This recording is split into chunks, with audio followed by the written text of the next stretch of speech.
Salut tout le monde, bienvenue sur Nexus. Oh là là, quel sujet aujourd'hui. Vous l'avez vu dans le titre de la vidéo. On va parler du 11 septembre. Petit sujet, mais grands invités pour cela. Pour en parler aujourd'hui, on va essayer de reprendre tout le sujet de zéro, en repartant de la version officielle, en essayant de voir les zones d'ombre. On va prendre le temps, on a 2 heures. On a des invités de qualité, dont un qui fait des conférences, qui pourrait nous faire 8 heures de conférence. Donc, on va essayer de réduire ça en 2 heures. On se naît bien sûr avec Kaji, qui est un ingénieur que vous pouvez retrouver lors de ces divers événements pour en parler. Et on est aussi avec Victor de Au Bon Tweet, que vous connaissez pour sa plateforme satirique sur Twitter, vers laquelle on vous renvoie et qui vient souvent dans Nexus Refait l'Actu. Et Telegram aussi. Et Telegram aussi. Salut à vous deux, merci d'être là. Salut Romain. Salut Romain. Aujourd'hui, donc du coup, on va essayer de parler de ce sujet qui est... En fait, quand tu creuses ce sujet-là, tu trouves toujours des nouvelles perles, des nouveaux éléments où tu te dis, mais pourquoi il n'y a pas de nouvelles enquêtes publiques ? Alors, on ne va rien affirmer ici. Pour ceux qui découvrent Nexus, merci déjà d'arriver sur la chaîne, mais ici, il n'y a aucun propos radical. On va essayer de voir ça avec... de prendre de la hauteur sur ce qu'on nous raconte, de prendre de la hauteur sur les débats qu'il y a pu avoir dans le passé. Et aujourd'hui, on est 2026, c'est la 25e année. On va fêter les 25 ans de l'attentat qui était le 11 septembre 2001. Et donc, en 25 ans, ça veut dire qu'il y a de nouvelles technologies qui nous ont permis aussi de pouvoir y voir un peu plus clair, finalement, sur cette affaire. On va en parler juste avant. Petit récap pour tous ceux qui ne connaissent pas. On repart de la version officielle. Donc, c'était le World Trade Center. C'était les tours que l'on voit sur ton PowerPoint, Kaji qui est avec nous. C'était le centre économique des États-Unis. Les tours fabriquées en 1973. Et le matin, en France, du 11 septembre 2001, on voyait sur les télévisions 2 avions qui arrivent à intervalles irréguliers, qui percutent les tours. 2 tours s'effondrent, 3 tours s'effondrent. 2 impacts, 3 tours. On en reparlera probablement avec le World Trade Center 7, la tour Salomon Brothers Building, qui s'est effondrée aussi. Et donc, on va essayer de comprendre ce qui s'est passé. La thèse officielle, ce sont des pirates de l'air ont détourné 2 avions qui ont percuté les tours, qui se sont effondrés. Bilan officiel, on parle quand même de 3000 morts et 6000 blessés. Et on ne parle jamais, moi ce qui me choque là-dedans, c'est que dans tous les traitements médiatiques, tout ce qu'on veut, on ne parle jamais des victimes indirectes. Celles non seulement qui ont perdu leur travail par les conséquences économiques, mais également les victimes par la fumée toxique et ce genre de truc qui était proche des tours au moment c'est des milliers de plus. Des milliers de plus. Facilement. Beaucoup, facilement. Voilà, ce que tu as oublié de dire dans la thèse officielle, c'est que tout ça a été piloté par Oussama Ben Laden de Al-Qaïda. Depuis sa grotte en Afghanistan. Voilà. Il est fort. Organisation terroriste, dans la version officielle. Donc voilà. Donc maintenant, allons-y, on a 2 heures, les amis. Par quoi vous voulez commencer ? Peut-être une petite présentation. Les gens demandent souvent, mais qui est Kaji ? Qu'est-ce que tu leur réponds ? Comme je l'ai déjà dit sur Nexus, où j'ai pu déjà venir quelques fois, je fais partie de la vague de réveillés de 2020. Donc j'aime bien dire parfois merci le COVID. Par ailleurs, je suis de nature assez curieuse et je me suis toujours posé des questions sur la vie. Donc même si j'étais dans les, on va dire, des gens qui étaient plutôt, on va dire, endormis ou pas conscients de ce qui se passait. Tu croyais dans toutes les théories officielles du gouvernement. En fait, j'étais pas forcément intéressé. Souvent, je pense que c'est ça aussi. C'est pas qu'on croit. C'est que souvent on s'en fiche en fait. On a notre vie. Alors à l'époque, je me rappelle très bien ce que je faisais ce jour-là. D'ailleurs, c'est ce que je rappelle souvent en conférence, c'est que finalement on a très peu compris ce qui s'est vraiment passé. Par contre, on se souvient tous de ce qu'on faisait ce jour-là, même des choses les plus banales. Peu importe son âge, globalement, les gens se rappellent vraiment. Donc en conférence, j'ai des petites anecdotes. Les gens aiment bien raconter ce qu'ils faisaient. Effectivement, ça nous a marqué. Donc j'ai quand même été quelqu'un qui est réticent au conformisme depuis toujours, même avant cet événement et avant l'événement Covid. Et j'ai toujours pris du recul. Quand il y a les gens qui font toujours la même chose, j'ai toujours pris quand même du recul. Donc on va dire que le Covid, ça aurait été un élément déclencheur pour moi. C'est de me dire, il y a quelque chose qui ne va pas. J'ai aussi cru au départ à ce qu'on nous disait, puis après, je sais pas, j'ai appliqué mon esprit critique, j'ai vu que ce qu'on me disait dans les médias, c'est pas ce que je voyais en vrai. ça m'a fait sortir de tout ça. Et donc, ce qui se passe, en fait, donc depuis 2020, ce que je fais, c'est que j'apprends à oublier ce que j'ai appris, parce que je me rends compte, en fait, qu'il y a plein de sujets sur lesquels où il y a un récit qui est proposé, et en fait, ce n'est pas vraiment ce qui se passe. Et donc, je réapprends plein de choses. Et comme j'ai un profil scientifique, donc je suis ingénieur et aussi docteur en chimie, j'ai été attiré par des sujets en lien avec ça. Et pour finir ma présentation, on me demande comment je suis arrivé au 11 septembre. Eh ben, j'aime bien rappeler que pendant la période justement Covid, je suivais, comme certains connaissent, des lanceurs d'alerte, des personnes qui nous informaient comme elles pouvaient de ce qui se passait. Et je suivais Silvano Trota, qui faisait quotidiennement des vidéos pour expliquer un peu l'actu de ce qui se passait, etc. Et à un moment, j'ai compris que malheureusement, ça allait durer. J'ai compris que la situation dans laquelle on était, elle allait durer, un peu comme le confinement où on nous avait dit vous inquiétez pas, on va sortir. Puis finalement, il fallait encore attendre 2 semaines. J'ai compris que ça allait quand même un peu traîner. Et donc, je me suis baladé sur la chaîne YouTube de Silvano Trota de l'époque, et je suis regardé des sujets en lien avec ce qui peut m'intéresser, et je suis tombé sur le 11 septembre. Voilà, c'est un sujet que je n'avais pas entendu, je savais ce qui s'était passé, hein, comme tout le monde, mais je n'avais pas vraiment creusé, et je suis tombé sur une interview de Silvano Trota avec Massimo Mazzucco, qui est le réalisateur du documentaire 11 septembre, le nouveau Pearl Harbor, et je suis farci les 4h40 en me disant, mais comment ça se fait que tout le monde n'est pas au courant de ça? Donc j'avais un regard un peu naïf de me dire, mais comment ça se fait? Il reprend le récit officiel, et il montre tout ce qui ne va pas, et il pose des bonnes questions. Et je me suis dit, mais comment ça se fait qu'on n'en parle pas?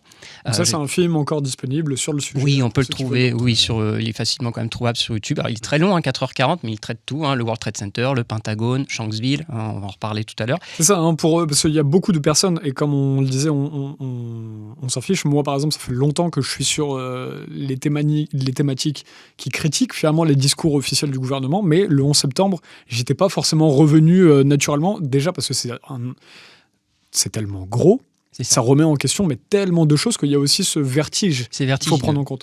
Donc là, ce qu'on a envie de dire dans cette vidéo, c'est ne nous croyez pas sur parole, mais allez vérifier par vous-même et allez voir, il y a des travaux qui sont déjà extrêmement bien documentés, on en parlera tout au long de l'émission. Voilà, il y a plein de choses. Et je vais citer un peu ce que répète souvent Marc Daoud quand on parle de ce sujet-là, c'est qu'on est d'accord que la version officielle, il y a des gros problèmes. Et le problème, c'est qu'on se rend compte qu'il n'y a pas finalement une explication logique qui a pu sortir de tout ça, parce que comme tu l'as dit tout à l'heure en introduction, ça a beau dater d'il y a 25 ans, on continue encore de découvrir des choses. Alors, c'est des choses qui étaient déjà, qui se sont produites à l'époque, mais dont on n'avait pas la connaissance. Et la technologie fait que comme ça circule, avec les réseaux sociaux, etc., Internet, il y a beaucoup plus d'infos qui ressortent, et on arrive à retrouver des choses qui avaient été enterrées et qui ressortent et qu'il faut tenir en compte. Et on en parlera de tout ce qui a été déclassifié. Allez voir les 28 pages dès maintenant, déclassifié en 2016, 14 ans après, tenu secret pendant... Voilà, Sibel Edmonds, qu'on empêche de parler jusqu'à 2009. À quel point ça a biaisé les débats aussi qu'il y a eu. Il y a beaucoup de débats à l'époque, il y a 20 ans, sur le sujet.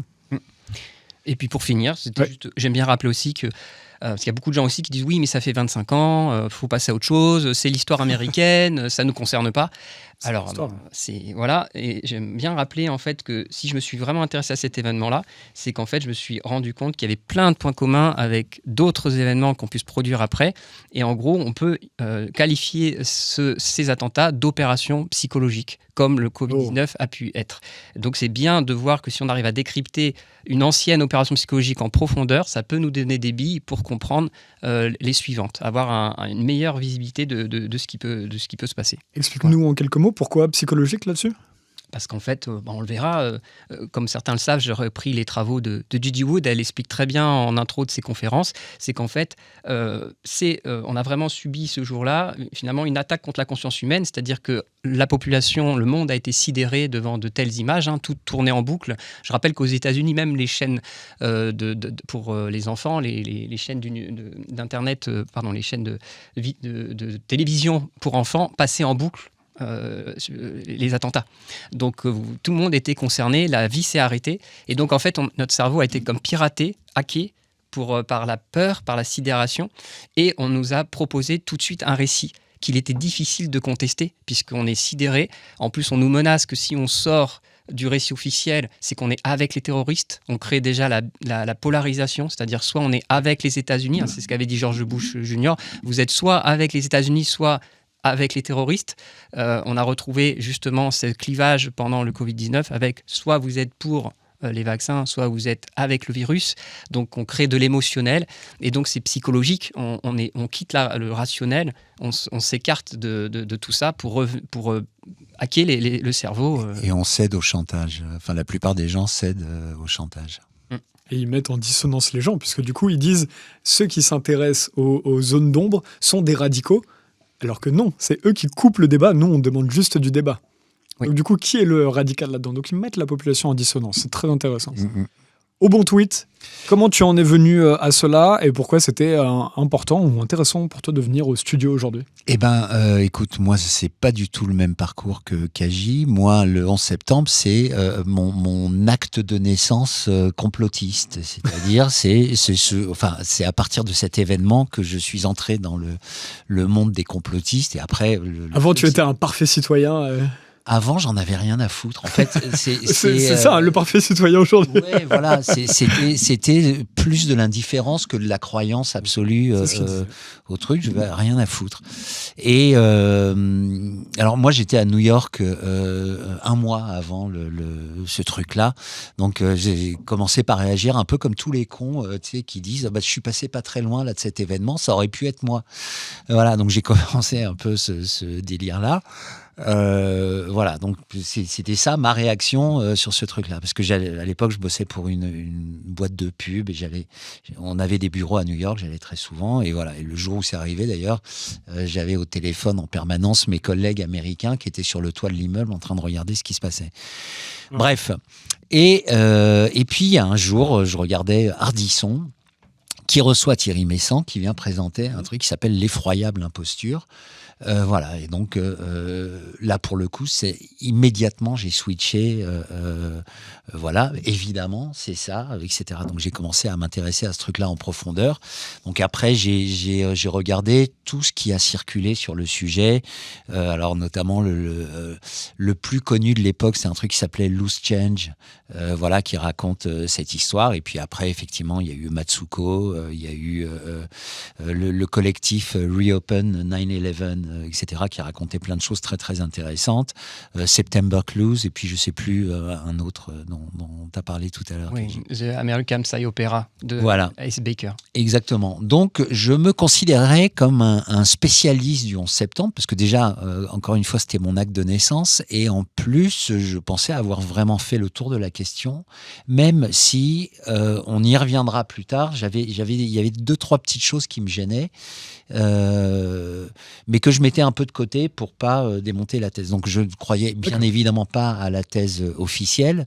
En revanche, j'ai cru aux premières thèses complotistes, etc. Et depuis, j'ai changé. Et voilà. Et un soir, j'étais à une soirée, etc. Et là, je vois un pote, Éric Loridan, qui est un des médecins suspendus, etc. Et qui me dit, écoute, je sors d'une conférence sur le 11 septembre. C'était passionnant. Je lui dis, écoute, ça tombe bien. Moi, je suis spécialiste de ça. Il me dit, non, il faut que tu aille voir cette conférence. Il y en a une autre dans Qui était l'animateur de cette une conférence? ou 2 semaines. Tu vas apprendre des choses, machin, je te garantis. Et en fait, il a organisé un dîner voilà, avec Kaji. Donc, on s'est rencontrés avant cette conférence. Et voilà, je suis allé à la conférence et évidemment, enfin, pas évidemment d'ailleurs, mais ça m'a fait changer d'avis. Voilà. Donc, ça a été une petite leçon d'humilité pour moi. Voilà. Alors quand on commence, rentrons dans le vif du sujet, on va y aller progressivement. On va d'abord reprendre les thèses qui sont... parce qu'après, il y a d'autres thèses qui sont encore débattues. On va déjà aller sur les zones d'ombre, les points noirs dans cette enquête, les plus, j'ai envie de dire, évidents sur certains, qui posent le plus de questions. Oui, ce qu'on peut faire aussi dans un Judy premier Wood, temps... dont tu parlais tout à l'heure, on va parler de ses travaux. Elle est ingénieure aussi, il faut le rappeler. Ingénieure en méca, docteur aussi. C'est important de rappeler que c'est des personnes qui aussi ont une méthodologie de travail. Oui, tout à fait. Je reviendrai sur sa méthodologie que j'ai reprise. Et en guise, avant de commencer, je voulais reprendre un peu une introduction sur les travaux présentés. Justement, merci de faire le lien avec Judy Wood. C'est intéressant de rappeler aussi que en fait, les travaux que j'ai ressortis, déjà, c'est pas les miens. c'est ceux de d'autres personnes. Et en fait, ces travaux ne sont pas nouveaux. Ils ne sont pas nouveaux, en fait. On ne se rend pas compte, mais par exemple, il faut savoir que Judy Wood, parce qu'il y en a beaucoup qui ont l'impression que ce qui sort aujourd'hui via mon travail, c'est totalement nouveau. D'ailleurs, beaucoup se méfient parce qu'ils disent, oulala, il faut faire attention quand il y a une nouvelle piste qui sort. En fait, les travaux de Judy Wood, elle est dans le game, comme on dit en anglais, depuis le début, en fait. Elle a fait partie des premiers collectifs pour essayer de comprendre ce qui se passe. Elle a été déçue du gouvernement quand elle a vu que globalement, ils n'allaient pas aider à relancer une enquête et tout. Donc, elle a commencé à faire sa propre enquête. Elle s'est rapprochée de certains collectifs, etc. Et au point où elle avait collecté tous ses travaux, et ce que je vous présente aujourd'hui, une partie de ce que je présente aujourd'hui, elle l'a présenté devant un tribunal en 2007. Donc tout à l'heure, on parlait de certains documentaires qui sont très connus dans le monde de la réinformation. Donc à part Loose Change qui est en 2005, les autres documentaires, dont même Massimo Matsuko, c'est 2013. Judy Wood était déjà là, en fait. Et elle a sorti son livre en 2011. Mais dès 2007, elle avait déjà apporté au tribunal tous les éléments qui montraient qu'il y a des choses qui n'allaient pas. Et si je peux me permettre de te couper, Kaji, donc moi, encore une fois, je dis, j'avais vraiment fait le tour de tout ce qui se racontait là-dessus. Je n'ai jamais entendu parler de cette femme. Jamais. Jamais. Donc, je voyais Alex Jones, je voyais Loose Change, je voyais Matsuko, je n'ai jamais entendu parler de Judy Wood jusqu'au jour où j'ai rencontré Kaji. Et ça, c'est un super sujet. Et j'en ai parlé, on parlait d'Éric Loridan, j'en ai fait une émission avec lui sur le contrôle de l'opposition pour essayer de comprendre comment ça se fait qu'on peut complètement invisibiliser quelqu'un et ses travaux. Nous, on en a parlé sur Nexus. C'est pas pour dire, mais... Ok. Parce qu'en fait, ce qui se passe, on se rend compte que tu as cité Alex Jones. Justement, si on passe, ce que tu l'as déjà dit en introduction tout à l'heure, Romain, le message qu'on a à faire passer aujourd'hui, c'est pas de croire sur parole le changement de Bon Tweet ou la version de Kaji, c'est de supprimer justement les intermédiaires, d'aller regarder nous-mêmes, puisque Alex Jones, finalement, est un intermédiaire, est un filtre. Par exemple, Alex Jones a fait le choix, pour ceux qui connaissent, de ne pas inviter Judy Wood. Et pour lui, il ne voulait pas entendre parler de ses travaux. Récemment, il a refait une déclaration comme quoi il l'avait invité. C'est faux, il n'a jamais invité Judy Wood et il a parlé de ses travaux en déformant son travail. Alors peut-être qu'il ne l'a jamais regardé lui-même. Il a eu des attachés de presse ou des collaborateurs qui lui ont dit non, mais ça vaut pas le coup, tu regardes. Et donc il s'est fait une opinion. Et comme il n'a pas regardé lui-même, il se prive de ça. Et au final, comme il n'en parle pas, si vous suivez que Alex Jones, effectivement, vous n'avez jamais entendu parler de Judy Wood. C'est pareil de dire j'ai juste vu une conférence de Kaji où j'ai entendu parler, j'ai vu une vidéo sur Nexus. Ça n'est pas non plus argument d'autorité pour il faut aller voir soi-même les trucs. Mais c'est exactement ça. Et d'une manière générale, enfin, ça vaut pour tout d'ailleurs les sujets complotistes. Mais le but du jeu, c'est d'avoir, c'est d'avoir l'esprit le plus ouvert possible. Et par exemple, moi, sur ce cas-là, je trouve que l'explication de Kaji, enfin de Judy Wood en l'occurrence, répond à des comment dire, à des problèmes que même dans les thèses complotistes, ça me gênait un peu, je les mettais un peu de côté. On reviendra là-dessus, voilà. Mais c'est pas exclu non plus que si quelqu'un vient avec une thèse encore plus séduisante que celle de Kaji et de Judy Wood, je ne switch pas non plus. Il est pas assez séduisant pour toi là ? Ah si, bien sûr. Et un si bel avatar à l'écran. C'est ça. Allez, assez de contexte, on a bien posé le cadre là, c'est bien rigoureux. Maintenant, que de l'info, que du doute. C'est parti. On commence par quoi ? Alors, on peut revenir justement sur le fait que ça a été difficile. Le sujet du 11 septembre, il est très difficile à aborder puisqu'en fait, j'ai mis une petite photo de Colombo, c'est qu'en fait, le sujet est tellement complexe qu'on se rend compte qu'on n'est pas tous équipés pour pouvoir répondre à résoudre tous les problèmes. C'est quand on était à l'école, il y a des gens qui sont forts en mathématiques ou en résolution de problèmes, puis d'autres qui ne sont pas à l'aise. Et donc, en fait, on se retrouve déjà devant les compétences différentes de chacun, ce qui fait que pour certains, ça va être tellement évident, un raisonnement logique, que pour d'autres, ça va pas être évident. On en a parlé aussi, on en parle souvent, il y a aussi la pensée de groupe. C'est-à-dire que si rapidement, tout le monde pense pareil, et si quelqu'un arrive en disant « moi, j'ai une autre proposition », le groupe va l'emporter. Même s'il n'a pas forcément raison sur tout, il va embarquer tout le monde dans une certaine direction. Et le troisième volet, et on en a discuté souvent avec Bon Tweet en off ces dernières années, c'est qu'il me dit souvent quand il va à ses dîners, tu sais, des fois j'essaie de parler de tes travaux sur 11 septembre, mais je me censure un peu sur les travaux, puisqu'en fait on a peur que les gens n'arrivent pas à gérer les implications derrière. C'est vertigineux, pardon. Oui. Les émotions, et puis même de notre côté, c'est-à-dire qu'on dit, est-ce qu'on va assumer de dire aux gens, parce que on va revenir à ce que disait au bon tweet, qu'il était resté sur la démolition contrôlée conventionnelle. C'est parlant pour les gens. Ils ont déjà vu à la télé ou même en vrai un bâtiment qui tombe d'une manière contrôlée, de manière conventionnelle. Donc ça parle aux gens si on leur dit regarde, ça ressemble à ça. Par contre, si vous arrivez en disant non, en fait, le bâtiment il n'a même pas été démoli avec des explosifs, mais plutôt avec des armes électromagnétiques qui ont, on va dire, poussiérisé les matériaux, on a l'impression qu'on est pris pour des fous et donc on ne va pas gérer les conséquences. Donc exactement. On va avoir tendance à se censurer. Là où on s'oppose, donc de temps en temps, Kaji me dit ouais non mais t'es chiant parce que dans tes tweets t'es là. Et moi ce que je lui réponds c'est que si tu pars du principe que tu t'adresses à des gens qui croient encore à la version Ben Laden, etc., tu peux pas, enfin t'es obligé de les amener progressivement sur un truc parce que sur cette explication-là, parce que elle est moins traumatisante. Et il y a plein de gens qui peuvent être vraiment traumatisés pour les coups. En réalité, c'est comme ça que vous aussi, vous êtes venu sur les sujets. Vous n'êtes pas pris une bonne charge mentale en 30 minutes et vous vous êtes dit « Oh purée, c'est vrai, j'ai changé d'avis ». Moi, il faut aussi reconnaître que tout le monde devient... Et c'est tant mieux, il faut y aller calmement. Oui, mais c'est exactement ce qui s'est passé pour le Covid aussi. C'est-à-dire qu'on apprend des choses au fur et à mesure qui sont de plus en plus horribles.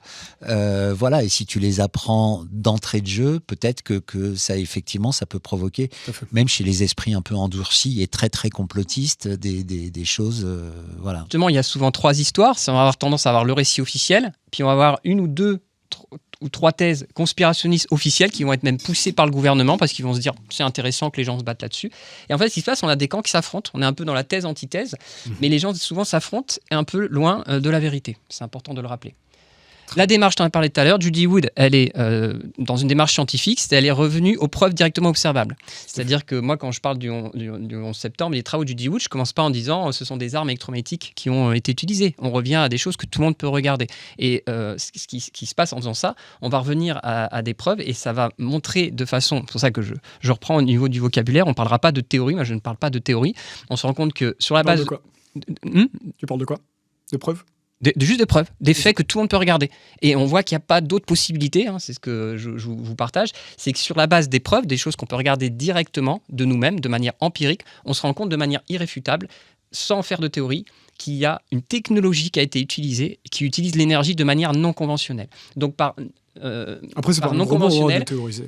Théoriser, c'est pas un gros mot. Non, mais c'est pas grave. C'est juste que souvent, il ne faut pas théoriser, il ne faut pas mettre la charrue avant les bœufs. C'est-à-dire que si on a tendance à sortir une théorie... Il y en a qui théorisent sur les preuves, oui, d'accord. Oui, en fait, si tu théorises avant d'avoir fait le travail factuel, tu vas avoir tendance, une fois que tu as toutes tes preuves, à écarter, c'est normal, biais de confirmation, tu vas avoir tendance à écarter celles qui ne vont pas forcément dans ton sens. Et on pourra revenir sur la démolition contrôlée. Il y a des choses qui n'y allaient pas et on a tendance à se dire oui, mais ça, je le c'est pour ça qu'en fait, c'est devenu un gros mot théoriser parce que maintenant, il y en a qui, comme tu dis, il y en a qui font des théories sans les preuves. Voilà. C'est ça. Allez, on avance. Et les types de preuves, c'est ça aussi qui est intéressant. J'insiste parce qu'il y a beaucoup de personnes qui opposent le travail que j'ai fait en me disant qu'il y a d'autres preuves qui existent qui montrent le contraire. Sauf que les preuves n'ont pas la même valeur. C'est-à-dire que quelque chose que vous pouvez regarder vous-même, que vous allez vivre vous-même, que vous allez voir une vidéo, une photo, que quelque chose qui va pouvoir être vérifié de manière empirique, sans recours à la théorie, c'est beaucoup plus fort que, par exemple, un rapport officiel, une déclassification. Un document officiel, c'est pas une preuve, c'est quelqu'un qui a écrit, il n'y a pas forcément de preuve derrière. Un témoignage aussi, quelqu'un qui vous dit « on m'a dit que » ou « j'ai vu ça », il faut que vous le voyez vous-même, parce que sinon, c'est que du second ordre. Les articles de presse aussi, parce que vous ne savez pas forcément si la personne, elle était fiable et tout. Et justement, l'enquête de Judy Wood, elle est forte là-dessus, puisqu'elle ne partage que des preuves primaires. Et donc, les voici, tu disais, allons dans le vif du sujet.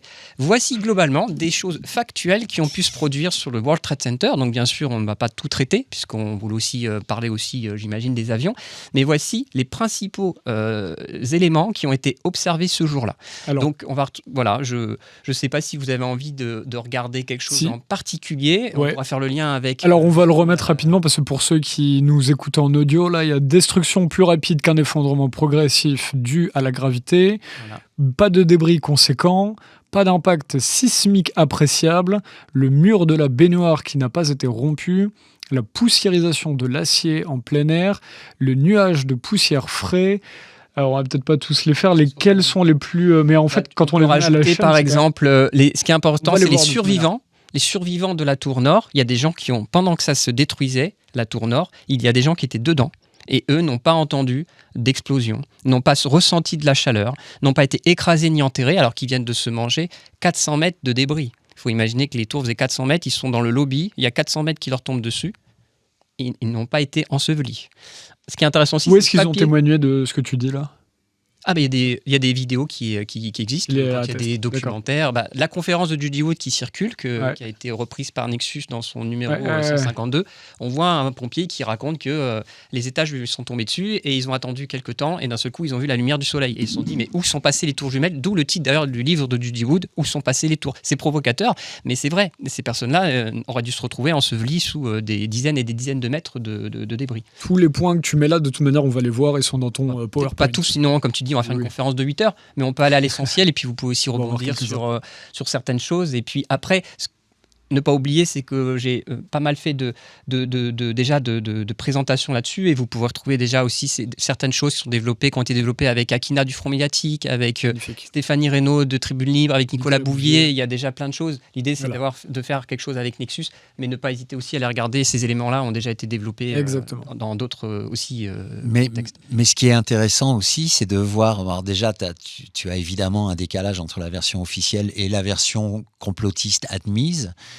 Mais tu as le même décalage entre la version complotiste admise et la version Judy Wood. Donc c'est tout à fait. Version plus. Voilà. Vas-y. On peut regarder quelque chose qui a marqué pas mal de monde au point d'en arriver effectivement à certaines théories alternatives. C'est qu'en fait, ce qu'on remarque, c'est qu'en fait, l'effondrement va plus vite qu'une destruction par gravité. C'est-à-dire que si les bâtiments s'étaient effondrés par le phénomène de gravité, ça se calcule avec des codes, etc. On n'aurait pas dû... voilà, je vous ai mis les valeurs, mais en gros, les 2 tours sont tombées en 10-11 secondes. Alors, gravité, donc tu entends, si par exemple, pouvait y avoir une explosion, on pète quelque chose qui lâche. Non, quand tu mets des explosifs, tu enlèves les résistances et ça peut tomber en 9-10 secondes. Et c'est pour ça que certains ont dit ça ressemble à une démolition contrôlée conventionnelle où on aurait mis des explosifs. Non, l'effondrement par gravité, c'est la version officielle qui te dit que les étages sont tombés les uns sur les autres parce qu'au bout d'un moment, le poids, à cause de la chaleur, a fait plier les poutres et donc les étages sont tombés les uns sur les autres. Et donc un effondrement par gravité, Judy Wood le propose, a fait le calcul dans son livre et d'autres l'ont fait, un effondrement étage par étage, donc d'après le récit officiel, en fait, il vous faut 100 secondes. Mais ce n'est pas du tout ce qu'on voit. On voit vraiment que les tours tombent en 10 secondes. Ah oui, 100 secondes, ce serait quasiment 2 minutes. Oui, parce que tu vois, tu as le choc à chaque fois qui fait que tu dois transférer ton énergie à l'étage d'en dessous. Et au bout d'un moment, même, en fait, ça aurait jamais dû s'effondrer totalement. Ça aurait dû ralentir. Déjà, ça n'est jamais arrivé dans l'histoire. Aucune tour ne s'est effondrée dans l'histoire à cause d'un incendie ou de choses comme ça. Voilà. Mais juste, on a quand même réussi à faire croire aux gens que une tour pouvait s'effondrer plus rapidement parce que des étages s'effondrent les uns sur les autres plutôt qu'à la vitesse de la chute libre, ce qui est déjà en soi est lunaire. Et donc, il y a la version plus de Judy Wood. La version plus, encore une fois, regardez sur la photo qui apparaît à l'écran, regardez, là c'est la tour sud qui vient de s'effondrer et on voit le panache de poussière. La tour nord, elle est à droite, on la voit encore intacte, mais regardez en fait un bref instant ce qui arrive à la tour sud.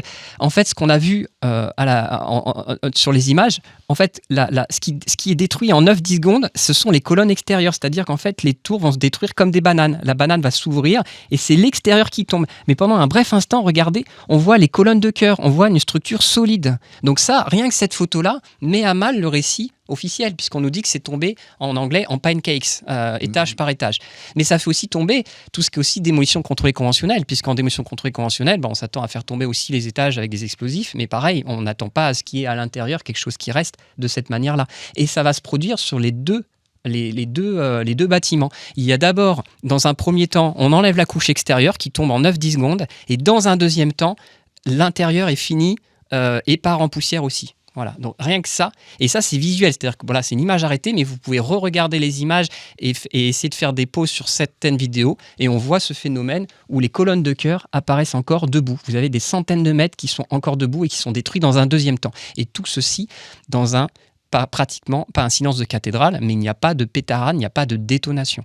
Les gens qui étaient prisonniers à l'intérieur des tours vont parler d'un grondement. Ils ont l'impression qu'il y avait comme un vent fort. Vous avez vu, on a eu des tempêtes de temps en temps, on entend le vent qui s'engouffre dans les bâtiments, dans les forêts. C'est ça qu'ils ont entendu. Ils ont entendu un grondement comme s'il y avait une tempête, un ouragan qui arrivait. Mais ils n'ont pas entendu de détonation qui leur aurait cassé les tympans, etc. Ils ont vraiment raconté ça. Et les gens dans la rue, pareil, il y a des vidéos, vous pouvez retrouver les vidéos où quand les gens courent parce que les tours sont en train de tomber, il n'y a pas de pétarade. Il y a même des gens qui ne savaient même pas que les tours étaient tombées, ils étaient encore au boulot, il n'y a pas de bruit. Le bâtiment 7, c'est pareil. On pourra en revenir plus tard, mais le bâtiment 7, c'est la même chose. Il est tombé dans un silence de cathédrale. On se dit, mais comment c'est possible ? Il tombe comme une coquille vide. Et là, effectivement, sur cette question-là, il y a eu pas mal, je suis en train de vérifier en même temps sur les notes que j'avais, il y avait pas mal d'architectes. On a des physiciens... Architect and Engineers for 9/11 Truth. Ok, donc eux, c'est vraiment, ils ont créé un groupe. Ah oui, d'accord. Oui. Plusieurs milliers de signataires, architectes et ingénieurs. Ah oui, d'accord, ok. C'est le collectif de Richard Gage. C'est Richard Gage, architecte et ingénieur pour la vérité. Oui, mais ça, ils sont en faveur de la démolition contrôlée. Ouais. C'est-à-dire... En tout cas, sur ce point-là, ils dénoncent que... oui. Si on en reste là-dessus, j'ai envie qu'on aille tranquillement dans ce sujet-là. Ouais. En tout cas, la destruction par gravité, c'est déjà une théorie, de toute manière. Oui, mais pas véhiculé par cela, justement. Eux, ils disent la version officielle des étages qui s'effondrent les uns sur les autres et qui font effondrer la tour à la vitesse de quasiment de la chute libre, ça ne tient pas. Eux, ils disent ça. Ils parlent pas de ce qu'on est en train de voir là. Donc c'est encore... Et ils disent qu'elle tombe anormalement vite. Voilà.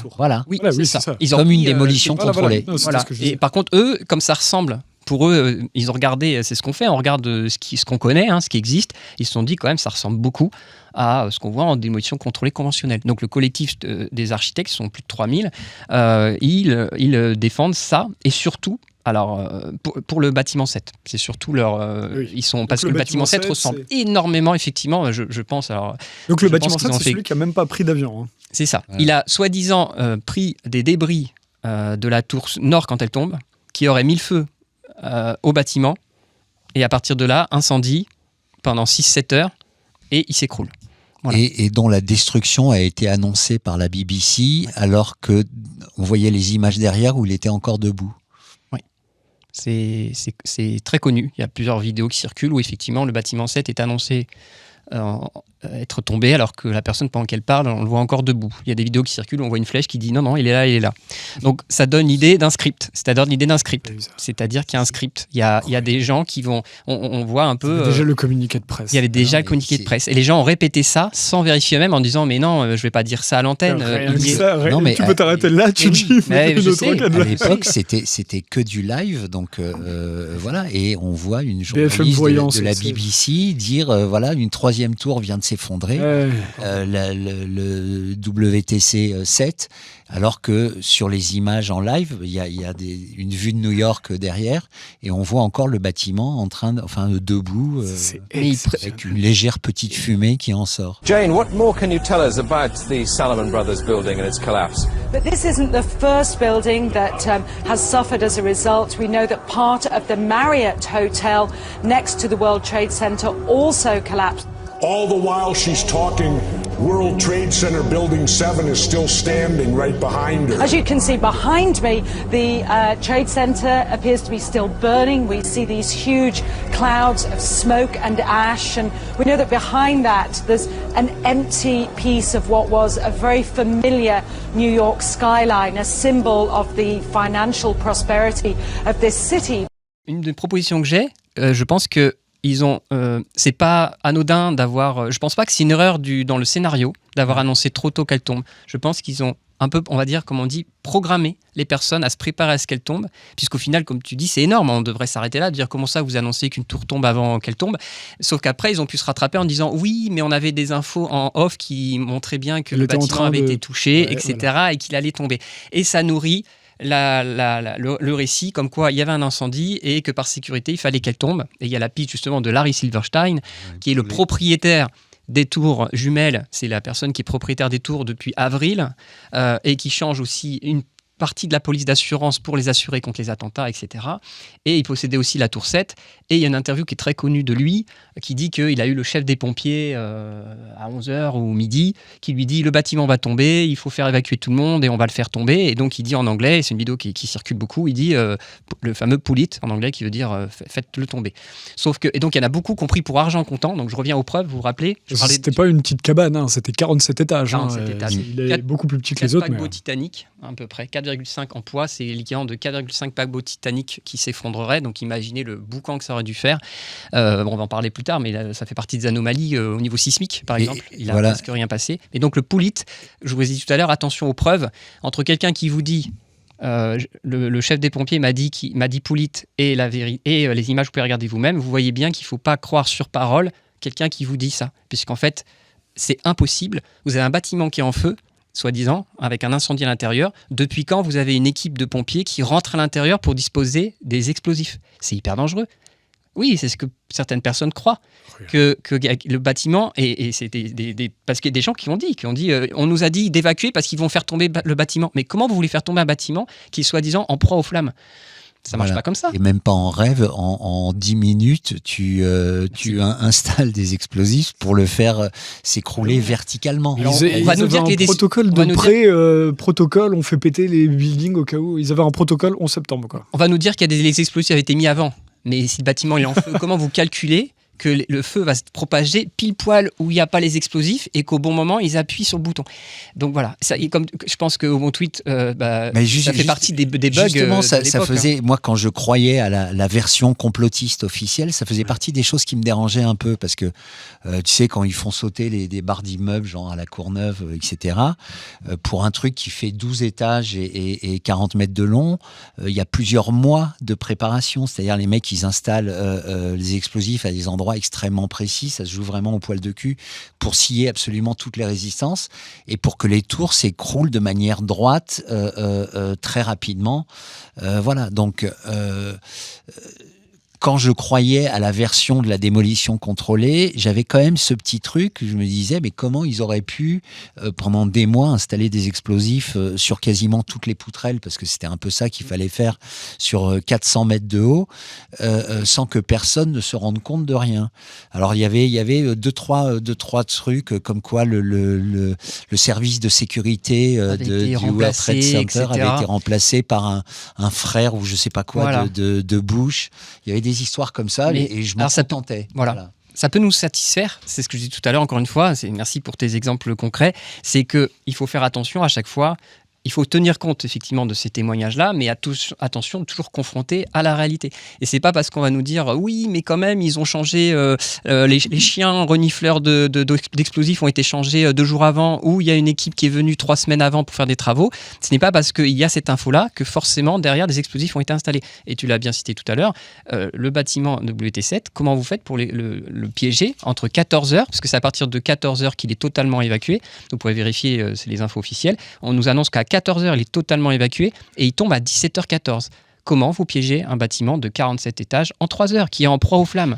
C'est démentiel. Enfin, et même ça marche pas. Comment tu le pièges 2 mois avant? C'est-à-dire, encore une fois, ça prend plusieurs mois à faire ça. Voilà, donc ça paraît, c'est vrai que c'est dissonant parce que quand on voit les images, on dit quand même c'est super bien fait, ça ressemble quand même. Et j'invite aussi, tout à l'heure j'ai montré les histoires il y a toujours 3 histoires, attention. Ça ne veut pas dire, encore une fois, parce qu'on remet en cause la théorie alternative la plus à la mode, qu'on a envie de revenir dans le récit officiel, parce que souvent on est piégé entre thèse et antithèse, et on a l'impression que si on détruit, c'est pour ça aussi que Judy Wood a été un peu invisibilisée, c'est que comme elle a commencé à détruire toutes les théories alternatives à la mode, on a cru qu'elle allait faire le jeu du gouvernement et que les gens allaient revenir dans le récit officiel, alors que elle, c'est évident, enfin on va le rappeler, mais que bien sûr que le récit officiel ne tenait pas la route, c'est pour ça d'ailleurs qu'elle s'est mise à creuser, et en creusant, elle s'est rendue compte que la plupart des théories alternatives à la mode n'étaient pas bonnes non plus. C'est intéressant parce que ça veut dire que les 2 camps n'arrivent pas à débattre. Exactement. On parlait tout à l'heure de Richard Gage, le responsable du collectif d'architectes ingénieurs. Il a le livre de Judy Wood, mais il refuse de débattre avec elle. Son site l'a blacklistée même. Elle est dans les règles de bonne conduite sur les sites, les forums. Il était interdit de parler de Judy Wood. Ils ont fait... Alors que les deux demandent des enquêtes approfondies sur le 11 septembre. Oui, mais en fait, chacun défend un peu sa paroisse. Sauf que, par exemple, Judy Wood, c'est la seule à être allée au tribunal avec ses preuves, alors que, par exemple, les autres collectifs n'y vont pas. Ils demandent des ouvertures d'enquête, mais ils ne vont pas au tribunal avec leurs preuves parce qu'ils savent que ça ne tiendra pas la route. Et c'est facile de rapidement écarter certaines théories. La démolition contrôlée conventionnelle, on en parlera, mais on a déjà vu quelques billes, mais on voit déjà que ça ne tient pas la route devant un tribunal. Comment est-ce qu'elle a fait pour aller jusqu'au tribunal Judy Wood, elle s'est positionnée en tant que lanceuse d'alerte. Elle a montré que le NIST avait... le NIST, donc c'est l'institut qui a fait le rapport officiel de l'enquête, et elle a montré la fraude dedans. Elle a montré que le gouvernement a fait appel à des entreprises qui n'ont pas été honnêtes, qui avaient des conflits d'intérêts dans le nettoyage de Ground Zero. Donc elle allait avec ça en disant, regardez, vous avez telle entreprise, elle est spécialiste de ça, mais quand elle fait le rapport, elle oublie de le dire et de le noter. Donc elle a vu des choses comme ça, parce que elle a vu par exemple des entreprises qui ont nettoyé Ground Zero, qui sont spécialistes dans les armes à énergie dirigée, qui est quand même le gros sujet de Judy Wood, et en opération psychologique. Donc vous retrouvez un peu dans les deux thématiques. Et donc elle les a attaquées, et elle a été mise à l'écart. Elle est allée jusqu'à la Cour suprême. Mais la Cour suprême a dit, on ne va pas traiter votre cas pour des raisons de sécurité nationale. Alors en 20 minutes, on a fait un PDF. On va essayer d'accélérer. Mais c'est intéressant. C'est pas en coupera, il nous reste 1 heure d'émission. Une autre donnée qui était importante, qui met à mal le récit officiel et aussi les théories alternatives, c'est en fait, on se rend compte le jour même, par ce cliché, et il y en a d'autres, qu'il y a très peu de débris conséquents sur Ground Zero. C'est-à-dire que Ground Zero porte déjà bien son nom, c'est-à-dire qu'il n'y a pas grand-chose. Là, vous avez un cliché qui nous montre, on sait que le cliché est fait le jour même entre 10h28 et 17h15, puisque vous avez le WTC7 qui est encore debout. C'est la tour 7, la troisième tour qui tombe toute seule. Donc si on le voit encore debout, c'est qu'on est forcément entre 10h28 et 17h15, puisque les deux tours jumelles ont disparu. Regardez la taille. À droite, vous voyez à quoi ressemblaient les tours jumelles, et vous avez un peu une idée des échelles. Regardez sur quoi se baladent les pompiers. Il n'y a plus rien. Il n'y a plus rien. On est en train de vous dire qu'il y a 400 mètres de débris qui viennent de tomber. Il n'y a rien. Donc, si c'est un effondrement par gravité, normalement, on doit retrouver tous les étages. Ou alors, ils ont des bonnes équipes de nettoyage. Oui, ils sont forts. Ouais, c'est ça. Ils ont déjà super bien nettoyé. Surtout qu'en 48 heures, c'était parti. Il n'y avait plus rien, quoi. Mais ça, ça faisait aussi partie des 2-3 petites choses qui me gênaient dans la version officielle des complotistes. C'est pourquoi il y avait aussi peu de débris. Parce que, donc, je sais pas, j'imagine que tout le monde les connaissait, ces tours, avant qu'elles s'effondrent. C'est quand même très, très, très impressionnant. Ouais, toi qui étais dedans. Ouais, deux tours de 400 mètres de haut. Tu les vois à droite. Voilà. Et là, il n'y a rien. Il n'y a rien. Record du monde des gratte-ciel ou en mois, je sais plus. Ouais. Et puis, donc, je crois que pour le coup, c'est record du monde d'évacuation des déchets, parce que ça a été fait, je sais pas, en 48 heures, non ? Alors, dès le lendemain, les médias mainstream, on parlait du traitement de l'info côté mainstream, dès le lendemain, des médias mainstream vont s'interroger, vont se dire, c'est eux-mêmes qu'il y a vraiment pas beaucoup de débris. Du jour au lendemain, le sujet sera après mis sous le tapis, et il y a 2 pistes qui vont sortir pour répondre un peu, pour que les gens n'essayent pas de creuser plus. On va leur proposer 2 explications. La première, c'est qu'on va nous dire c'est normal, les débris ont rapidement été envoyés en Chine. Alors vous imaginez, vous venez de vivre votre plus gros attentat de tous les temps, et on envoie les débris en Chine. L'acier est envoyé en Chine. Le problème, c'est que rien que cette photo-là vous montre que c'est faux. C'est-à-dire que même s'il y a des choses qui ont été envoyées en Chine, je veux bien qu'on me dise quoi. Parce qu'en fait, dès le jour même, on voit qu'il n'y a déjà plus rien. Donc c'est une fausse piste qui est mise, en plus, pour qu'on ferait ça. Enfin, ça ouvre à plein de questions, mais en fait, ça s'appelle après de la polémique, ça fait parler. Et au final, on oublie de regarder ces photos-là qui montrent que la Chine, on s'en fiche. Et le deuxième explication, c'était de nous dire que le choc a été tellement violent que en fait, les débris ont été pulvérisés au sol et sont rentrés dans les sous-sols et ont tout détruit dans les sous-sols. Ce qui est aussi totalement faux, puisque pareil, dans le livre de Judy Wood, et on peut aussi trouver des photos et des articles de presse qui montrent que les sous-sols sont globalement intacts et avec très peu de débris. Si je peux me permettre, voilà, parce qu'effectivement, sinon on va y être encore demain. C'est très intéressant quand il se passe des choses un peu traumatisantes comme ça, d'écouter ce que racontent les premières personnes sur le vif. Et je vous renvoie notamment à quand Notre-Dame a brûlé, l'architecte en chef de Notre-Dame qui est venu expliquer que le chêne de 800 ans, ça brûle pas comme ça, et qu'on n'a plus jamais revu après. Mais ça, c'est toujours intéressant parce que avant qu'on récupère tout le contrôle du narratif, il y a des gens qui disent des choses très intéressantes. Voilà. Dès le début, tout à fait. Comme ça, vous avez déjà les 2 sons de cloche et il y en a un qui disparaît.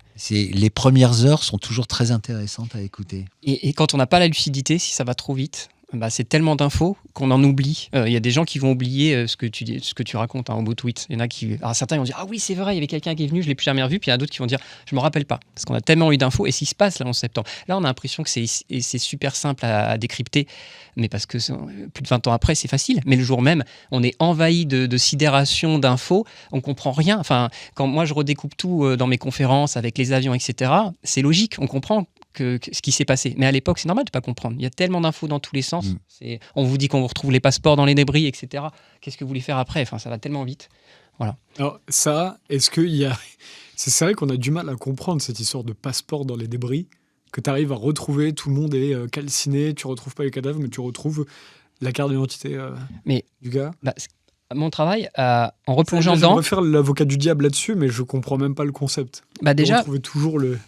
déjà... Tu vois ce que je veux dire? Déjà, il y a beaucoup... Ça se trouve, les frères Kouachi aussi. Si, à chaque fois qu'il y a un attentat, les mecs laissent leur papier. Encore les frères Kouachi, c'était en France, ils étaient dans la voiture à côté. Ils avaient bien laissé sur le pare-brise. Oui, mais si tu veux revendiquer, éventuellement, tu vois, il y a débat. Mais là... Avion, comment tu retrouves? Alors, tu sais qu'il y a beaucoup de désinformation, puisqu'en fait, la plupart des gens ne savent même pas, c'est que les passeports n'ont pas été retrouvés officiellement dans les débris. L'annonce de retrouver... 3 blocs plus loin. L'annonce de leur récupération, elle est avant la chute des tours jumelles. C'est encore plus gros. Non. Mais si, parce qu'on entend beaucoup les gens qui font « Oui, puis on a retrouvé des passeports et des débris ». Non. Officiellement, la personne à la télé, ça a été annoncé avant que les tours tombent. C'est encore plus fort. Donc c'est pour ça qu'on voit des vidéos faites avec IA pour rigoler, où on voit des personnes un peu saoudiens ou un peu typés qui ouvrent le hublot et qui lancent les passeports. Parce qu'en finalement, c'est ça qui s'est passé, qu'il faut imaginer. Vu qu'on a retrouvé les passeports avant le choc, c'est ça que te dit la... Non mais c'est incroyable. Non mais plus c'est gros, plus ça va passer en fait. Another development on Saturday, New York officials revealed at a news conference here in the city that a hijacker's passport was found blocks from the World Trade Center crash site, if you can believe that. No other details were given, but the discovery prompted the FBI and police to expand the search area down in Lower Manhattan. Qui en parle? Où est-ce qu'on voit ces trucs-là, des passeports-là? Et sur Wikipédia, sur les données officielles, j'ai une vidéo où on voit la personne à l'antenne, on voit bien que les tours ne sont pas tombés, et il annonce qu'on a retrouvé les passeports. Et les tours ne sont pas encore tombés. Voilà. Mais les gens ne se posent pas la question, parce que ça arrivait le jour même, sidération, etc.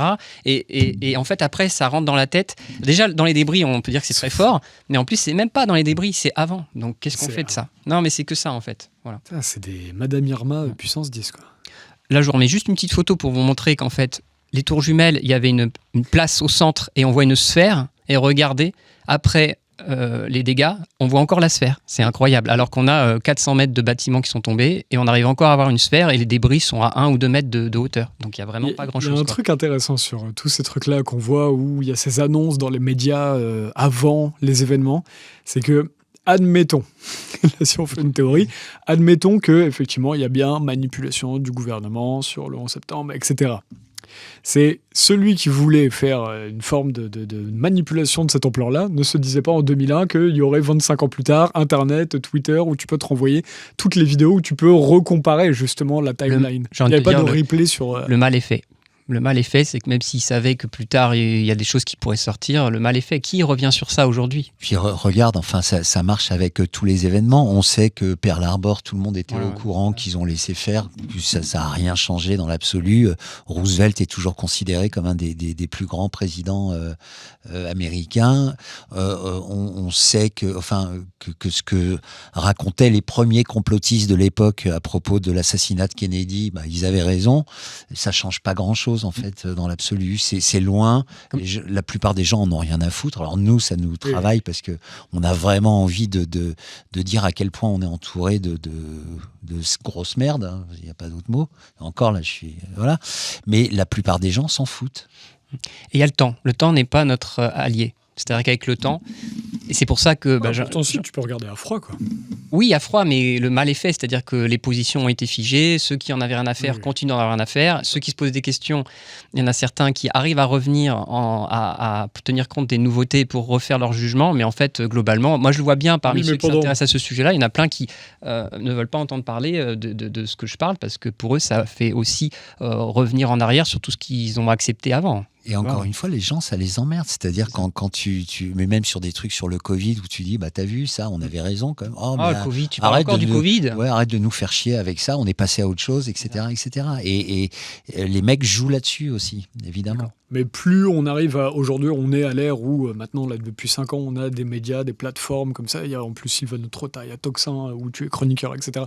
Le fait qu'aujourd'hui, ça se propage de plus en plus, à mon avis, on va dans une direction où les gens ne pourront plus ignorer. Et le fait que là, vous en parliez sur ce plateau-là, si un jour il y a une situation similaire dans le futur, je ne pense pas que ce sera... là, le temps deviendra notre allié, à mon avis. En tout cas, moi, quand le Covid est arrivé, j'avais vu les Panama Papers, j'avais vu les manipulations des subprimes, j'avais vu d'autres manipulations, j'ai vu énormément 10 affaires regarde du médicament qui te fait ok, bon, Big Pharma est peut-être pas si gentil. Regarde ce qui est en train de se passer avec les agriculteurs. Là, j'ai l'impression que les gens comprennent plus rapidement et que les responsables sont obligés d'en tenir compte et donc de changer un peu le discours initial. Je pense que c'était pas prévu comme ça au départ. Ouais, alors là, c'est pas forcément un bon exemple parce que ça fait 10 ans que je travaille sur les agriculteurs et c'est toujours la même chose. Hein, donc non, mais là, je vois des gros rétro-pédalages qui se faisaient pas avant. Mais bon, on verra. On verra. Alors, continue. C'est important de dater les photos. Donc, je vous montre par exemple un journal très connu, The Independent. Sa une, le 13 septembre, montre les débris à Ground Zero. Et regardez bien, on voit à droite le tas laissé par la tour nord. Et vous voyez, il ne dépasse pas beaucoup à droite. On voit d'autres bâtiments beaucoup plus élevés. On voit qu'il n'y a vraiment pas grand-chose. On voit une ambulance au premier plan. Regardez, elle est intacte. Elle n'a pas fini sous les débris. Donc, on voit bien, en tout cas, le jour même, enfin, le 13 septembre, on n'a pas les débris qui ont été évacués en Chine. Ça, c'est une preuve pour toi? Ah oui, d'accord. Oui. Le 13. Bah, oui, mais la 13... photo, elle est datée de quand là? La une, elle est du 13. Donc, imagine que la photo, elle est au moins du 12. Pas après. Donc, en 24 heures, tu vides pas un site comme ça. Et ils cherchent encore des corps, hein. Ça aussi, ça fait partie des éléments qui écartent l'effondrement par gravité ou la démolition contrôlée conventionnelle avec des explosifs. C'est qu'à ce jour, il y a encore 1000 personnes qui sont mortes, mais qui n'ont jamais été retrouvées dans les débris. C'est-à-dire qu'on n'a pas réussi à les identifier. Il y a 1000 personnes qui ont disparu. On sait qu'elles sont mortes, elles ne sont pas revenues au travail. Elles n'ont pas été identifiées. Normalement, tu 1000. Parmi les 3000 officiels? Oui, sachant que les 3000, tu comptes le Pentagone, etc. Donc c'est même un peu moins sur le World Trade Center. Oui. Il y a 1000 personnes sur les 3000 aujourd'hui qui n'ont toujours pas été identifiées. On n'a pas retrouvé d'assez gros morceaux d'ADN pour les identifier. Alors, il y en a certains qui ont dit oui, c'est normal, ils ont été évacués dans les décharges, etc. On n'a pas eu le temps d'aller regarder. Non, en fait, ces personnes-là ont été détruits avec l'utilisation de la technologie ce jour-là. Elles ont été désintégrées. Et c'est pas quelque chose de commun quand on a une explosion. On doit retrouver des morceaux de quelqu'un. Là, on voit rien. Un truc que je m'étais pas dit. Effectivement. Donc là, tu es en train de nous dire, ce que tu dis pas, mais entre les lignes, c'est qu'on a évacué officiellement toute cette zone-là, hyper rapidement, en laissant en gros sur le carreau 1000 personnes, 1000 pères. Si tu sors ce que je viens de te dire, si tu sors cette information-là à quelqu'un qui n'a pas réfléchi au sujet, c'est ce qu'elle va conclure. Qu'on a évacué dans une décharge des personnes. C'est horrible déjà. C'est ignoble. C'est ignoble. Et donc, il y a des familles qui se battent. Sans avoir retrouvé tout le monde. Oui. Il y a des familles qui se battent d'ailleurs pour récupérer les corps sur une décharge, etc. Alors qu'en fait, ils ne retrouveront rien puisque la plupart des gens ont été désintégrés. Et ça accrédite quand même la thèse du nettoyage de la scène de crime. Mais bon. C'est quoi, pardon? Ça accrédite la thèse d'un espèce de nettoyage de la scène de crime. ça fait vivre le fait qu'on veut nous cacher quelque chose, que si on a enlevé des corps, on a pu aussi enlever des débris qui pourraient nous révéler quelque chose. Mais 1000 personnes, c'est énorme. 1000 personnes, c'est pas 3-4, c'est 1000. Déjà, si c'était 3-4, ce serait choquant. Tu fais pas ça. Non, il y en a 1000. Imagine les 3-4, tu dis papa il est sous les décombres et il a été envoyé en Chine. C'est connu dans la version officielle, c'est utilisé pour dire que on utilise le fait qu'il manque des gens en disant que l'incendie a été tellement violent, l'effondrement a été tellement violent que les gens, ça rajoute du pathos, de l'empathie, du gore pour dire aux gens regardez, ça a tellement été extraordinaire qu'il y a des gens qui ont disparu alors qu'en fait la technologie en place permet effectivement d'avoir malheureusement fait disparaître ces personnes-là. Il y a la technologie, c'est-à-dire la technologie qui a été utilisée explique pourquoi ces corps ont disparu. En fait, ils ont été désintégrés comme... tu vois, là, pourquoi il manque des débris ? C'est que les débris ont été désintégrés, en fait. C'est-à-dire que là, le fait qu'il manque des débris, c'est pas que quelqu'un les a fait disparaître. Ils ont vraiment été désintégrés par la technologie utilisée ce jour-là, d'une manière non conventionnelle. On rentre vraiment dans le gros du truc, là. C'est la théorie, notamment de Judy Wood. Ça n'est pas une théorie. C'est pas une théorie, c'est ce que tu vois sur les images. On voit bien qu'il manque énormément de matériaux. C'est-à-dire que si tu t'amuses à reconstruire... juste quand je regarde, je peux pas voir ce que tu dis, là. Parce que je pense que tu te rends pas compte de ce que c'est, en fait, 400 mètres de bâtiments qui tombent. Il faut savoir, en moyenne, quand un bâtiment est détruit en démolition contrôlée conventionnelle, le reste du bâtiment, c'est-à-dire que si le bâtiment fait 100 mètres, il va rester entre 12 et 15%. C'est une donnée à peu près, grosso modo. Le tas qu'on va retrouver à la suite des explosions, il fait entre 12 et 13%. Donc là, ça, pour les tours jumelles, je suis d'accord ça avec doit toi. faire 50 là, sur mètres. La photo, on n'a pas explicitement, on ne sait pas de quand est datée cette photo. Si, parce que la une, c'est le 13 septembre. Donc forcément, c'est la photo date au plus tard du 13, voire du 12. Enfin, tu fais pas ta une le jour même. Non, mais tu le vois. Le truc, c'est que, imagine... Tu vas le voir là aussi. Deux immeubles de 400 mètres de haut, de bureaux, avec des bureaux, des chaises, des chiottes, des photocopieurs, il reste rien. Une armoire métallique, c'est-à-dire qu'une armoire de rangement, on retrouve une seule armoire de rangement métallique, et il fallait bien accueillir plein de gens là-dedans, il y avait des gens qui allaient aux toilettes, il y a 3000 céramiques, 3000 cabinets de toilettes en porcelaine, il n'y a rien, c'est disparu, ça n'existe pas, il n'y a rien, il n'y a plus rien, il y a des matériaux qui ont disparu. Vraiment. Dans les débris, on va pas retrouver un évier. On aurait pu retrouver un évier, tu vois. On retrouve rien. On retrouve juste... Et les personnes qui ont déblayé tout ça, elles racontent. Elles disent, je n'ai pas retrouvé un... C'est comme tu l'as dit tout à l'heure, c'était un bureau d'affaires, de finance, grande tour dans New York. Exactement. On retrouve pas un combiné téléphonique, on retrouve pas un bureau, une chaise. Même quand la tour se désintègre, je suis obligé d'utiliser ce mot-là, on voit pas justement un bureau, une chaise qui explose dans tous les sens. On retrouve rien. Tout est réduit à l'état de fine poussière qui va se répandre partout dans Manhattan. Et rien que ça, c'est quelque chose qui a du coup jamais été vu ni revu après ou avant. On n'a pas... Non. En fait, ce type de destruction. Personne ne se pose cette question-là, c'est en fait. Le truc, c'est que moi, il a fallu que j'assiste à cette conférence pour commencer à me dire ça. Alors, j'avais bien intégré le fait qu'il n'y avait pas beaucoup de débris pour cette structure que je connaissais bien, parce que j'y suis allé souvent, et que c'était pas grand-chose, mais arriver à me dire que oui, effectivement, il n'y a pas une toilette, il n'y a pas un lavabo, il n'y a pas une photocopieuse, il n'y a pas une roue de chaise. Et les corps, tu as justement retrouvé, vous savez, quand tu as des bâtiments qui s'effondrent, quand il y a des séismes, etc., on retrouve des gens parce que les gens ont été écrasés dans des étages. On retrouve des corps, malheureusement. Là, on ne retrouve rien. Il n'y a pas de corps. Il y a 300 pompiers qui ont disparu ce jour-là. On a retrouvé leur bip de localisation dans les débris, mais on ne retrouve pas les pompiers en eux-mêmes. Ils étaient encore dans les bâtiments. Ils ont été désintégrés. Et là, il y a encore une photo, tu vois, où on voit bien qu'il y a un problème. Là, quand j'ai zoomé dedans, ils mettent bien yesterday, donc c'est hier, donc c'est le 12 septembre, comme tu dis, la photo. Okay. Oui, c'est très important parce qu'effectivement, quand j'ai fait certaines conférences, c'est le plus important, c'est effectivement de bien dater les photos pour pouvoir vraiment être bien dans la chronologie. J'ai dit qu'elle n'était pas datée, donc je préférais zoomer dans le truc. On nous dise pas effectivement, ah oui, mais attends, ta photo, ça se trouve, c'était en... Parce que ça choque tellement que les gens se rabattent en disant, même ça devait être en 2002, en 2003, c'est pas possible, il n'y a plus rien. Et là, tu fais, non, c'est vraiment... Là, je l'ai mis la date, on peut la retrouver officiellement. Là, j'en ai mis une nouvelle photo, vous voyez, 12 septembre 2001. On voit le bâtiment 6, il a un énorme trou à l'intérieur. Donc, on nous dit, bah oui, c'est normal, c'est les débris de la tour nord qui est à côté qui a fait les dégâts. D'accord, mais où sont les débris ?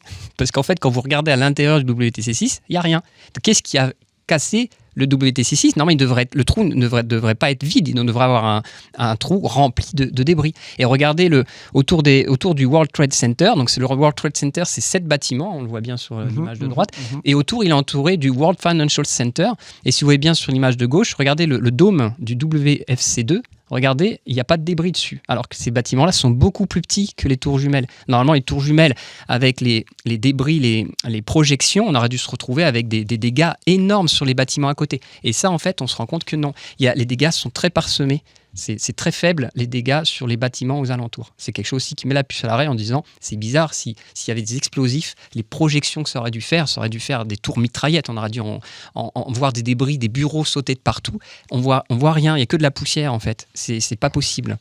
Et là, tu as en bas à droite, c'est quelque chose qui montre un peu le relief. Et tu vois bien que, regarde tes tours jumelles, qui sont le WTC 1 et 2, regarde la hauteur des débris après les attentats. Il n'y a pratiquement rien. On a le trou dans le bâtiment 6 et on a le WTC 4, il est carrément coupé en deux. On dirait qu'il y a quelqu'un qui est passé, vous avez une motte de beurre, vous la coupez en deux. Il y a le WTC 4, il est juste coupé en deux. La partie principale a sauté et il est juste coupé en deux. Et on va retrouver ça au Pentagone. Pentagone, même chose. On va voir le bâtiment quand il s'effondre et c'est comme si quelqu'un était passé avec une scie et il avait fait « Tiens, je coupe comme ça ». Question, quel procédé peut faire un truc pareil ? Vous savez ce qui fait ça ? Vous connaissez un procédé qui permet de couper un bâtiment en deux ? Une tornade, par exemple. On voit souvent aux États-unis des images de tornades. Quand elle coupe dans une maison, elle peut casser la maison en deux. Et vous pourriez dormir dans le lit intact et à côté, l'autre partie de la maison est détruite. Oui. Mais en tout cas, ça peut être des maisons moins solides, quoi. Ça va pas casser le Pentagone. Oui, mais en tout cas, vous pouvez pas expliquer avec un effondrement par gravité dû à des avions ou avec des explosifs comment vous pouvez faire cette cassure vraiment bien droite. Ah. Et un autre élément aussi. Ta théorie à toi, avant que tu passes à autre chose. C'est des phénomènes qui se passent, c'est des phénomènes électromagnétiques qui se produisent. C'est un nouveau type d'arme qui avait été utilisé à l'époque. C'est une nouvelle technologie qui a été utilisée et tu fais bien d'utiliser malheureusement le mot arme parce que comme elle a servi à tuer, c'est une arme. Et je reviens en fait à la définition parce qu'il y en a beaucoup qui vont trop vite quand on appelle ça une arme à énergie dirigée.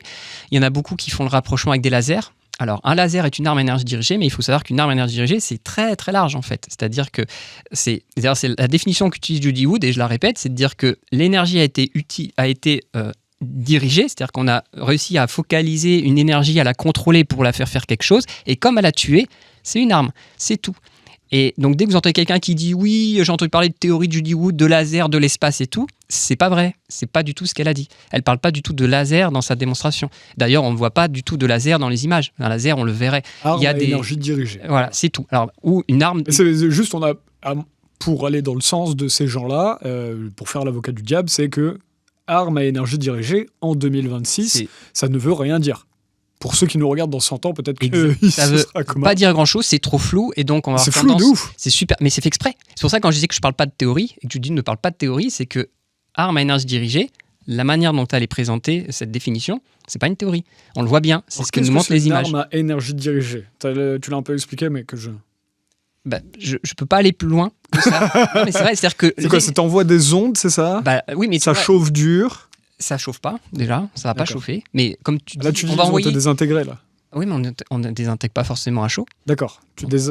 Là, on verra dans quelques transparents, mais il n'y a pas eu de chaleur intense ce jour-là sur le site, qui est aussi une théorie qui a pas mal circulé. Alors, qu'est-ce qui se passe sur la matière, par exemple ? La matière, en fait, suivant la constitution de l'objet, du matériau organique, suivant la fréquence que tu peux utiliser, que tu appliques à quelque chose, tu peux faire certains effets. Il faut savoir que la technologie qui a été utilisée ce jour-là, elle avait le pouvoir de réduire en poussière de l'acier, des corps humains, de désintégrer la matière, de désintégrer le marbre, le porcelaine. Sans altérer la température, juste de la changement de structure moléculaire. Voilà. Tu as une désintégration moléculaire.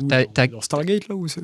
Oui, c'est pour ça qu'il y en a plein qui ont du mal avec cette histoire-là, parce qu'ils ont l'impression que c'est de la science-fiction, mais en fait, non. Tout ce qui s'est passé ce jour-là, il y a déjà des gens qui l'ont reproduit, qui le font, qui l'ont découvert, en reprenant notamment les travaux de Tesla, ces travaux qu'a pu faire Tesla sur tout ce qui est énergie, fréquence, etc. Voilà, ça vient de Tesla, notamment.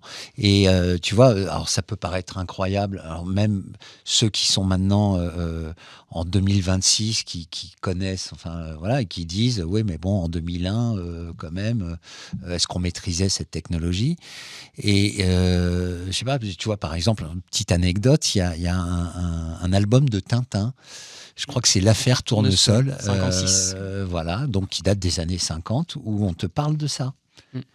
Une arme, alors, dans Tintin, c'est une arme à ultrasons. Voilà, avec des ultrasons, etc. Mais ce qui est la même chose, c'est des armes à énergie dirigée aussi, d'une certaine manière. C'est ça. Ça a été utilisé autre part dans quelque chose de célèbre qu'on connaît. Et il y a, armes à énergie dirigée. et ce qui est intéressant dans Tintin, c'est qu'il y a beaucoup de références à beaucoup de choses.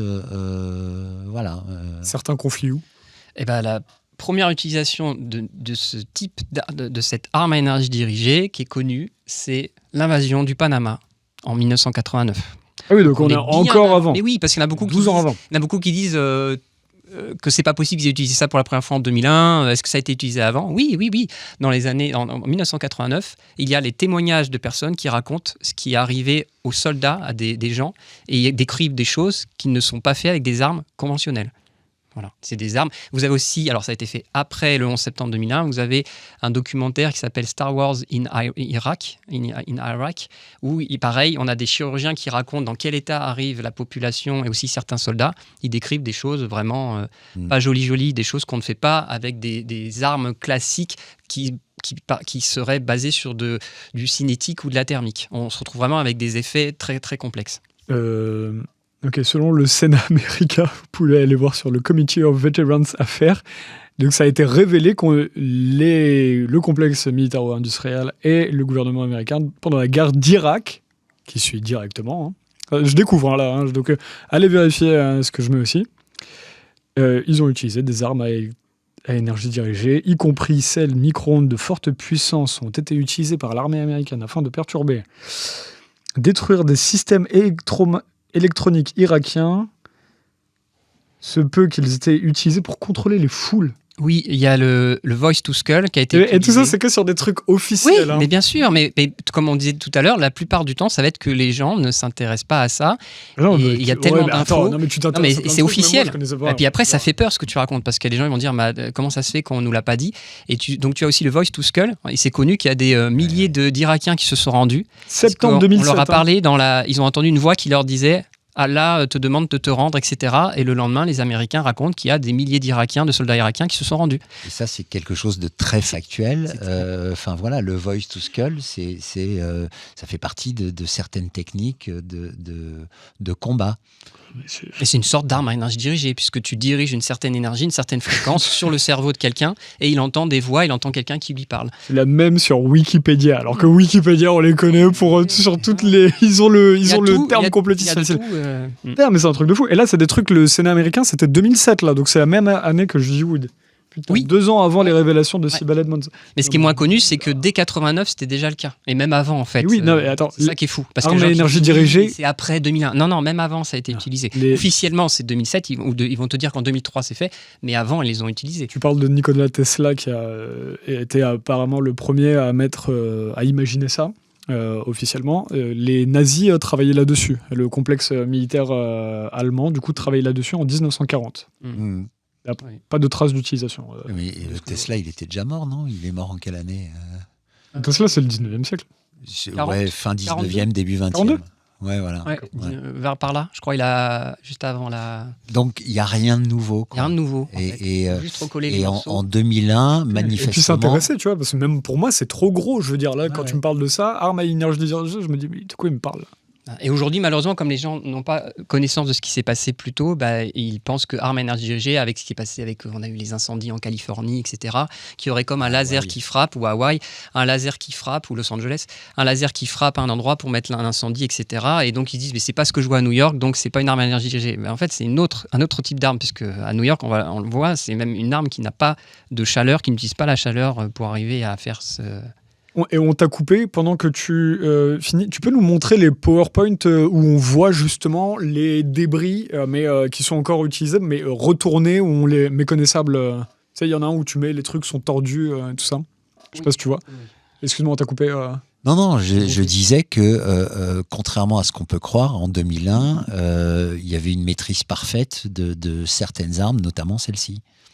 Oui, non, mais utilisé directement en Irak juste après, officiellement. Ouais. Donc, qui prouve que oui, c'est des technologies militaires. Donc, quand les gens ils disent ça n'existe pas parce que je l'ai pas vu, on ne connaît pas tout ce qui se passe d'un point de vue du complexe militaro-industriel. Donc, mais en même temps, tu vois, il y a une différence entre le faire ça sur des soldats irakiens et faire tomber des immeubles, quoi. Enfin, tuer des civils. Le truc de ça, c'est complotiste. Alors que là, je trouve des trucs du Sénat américain. Je vous le redonne là, si vous pouvez le trouver. US Senate Committee of Veterans Affairs. Non, mais c'est ça notre gros problème, c'est que tous les gens qui nous traitent de complotistes, ils font jamais même d'aller sur Wikipédia pour voir ce genre de trucs.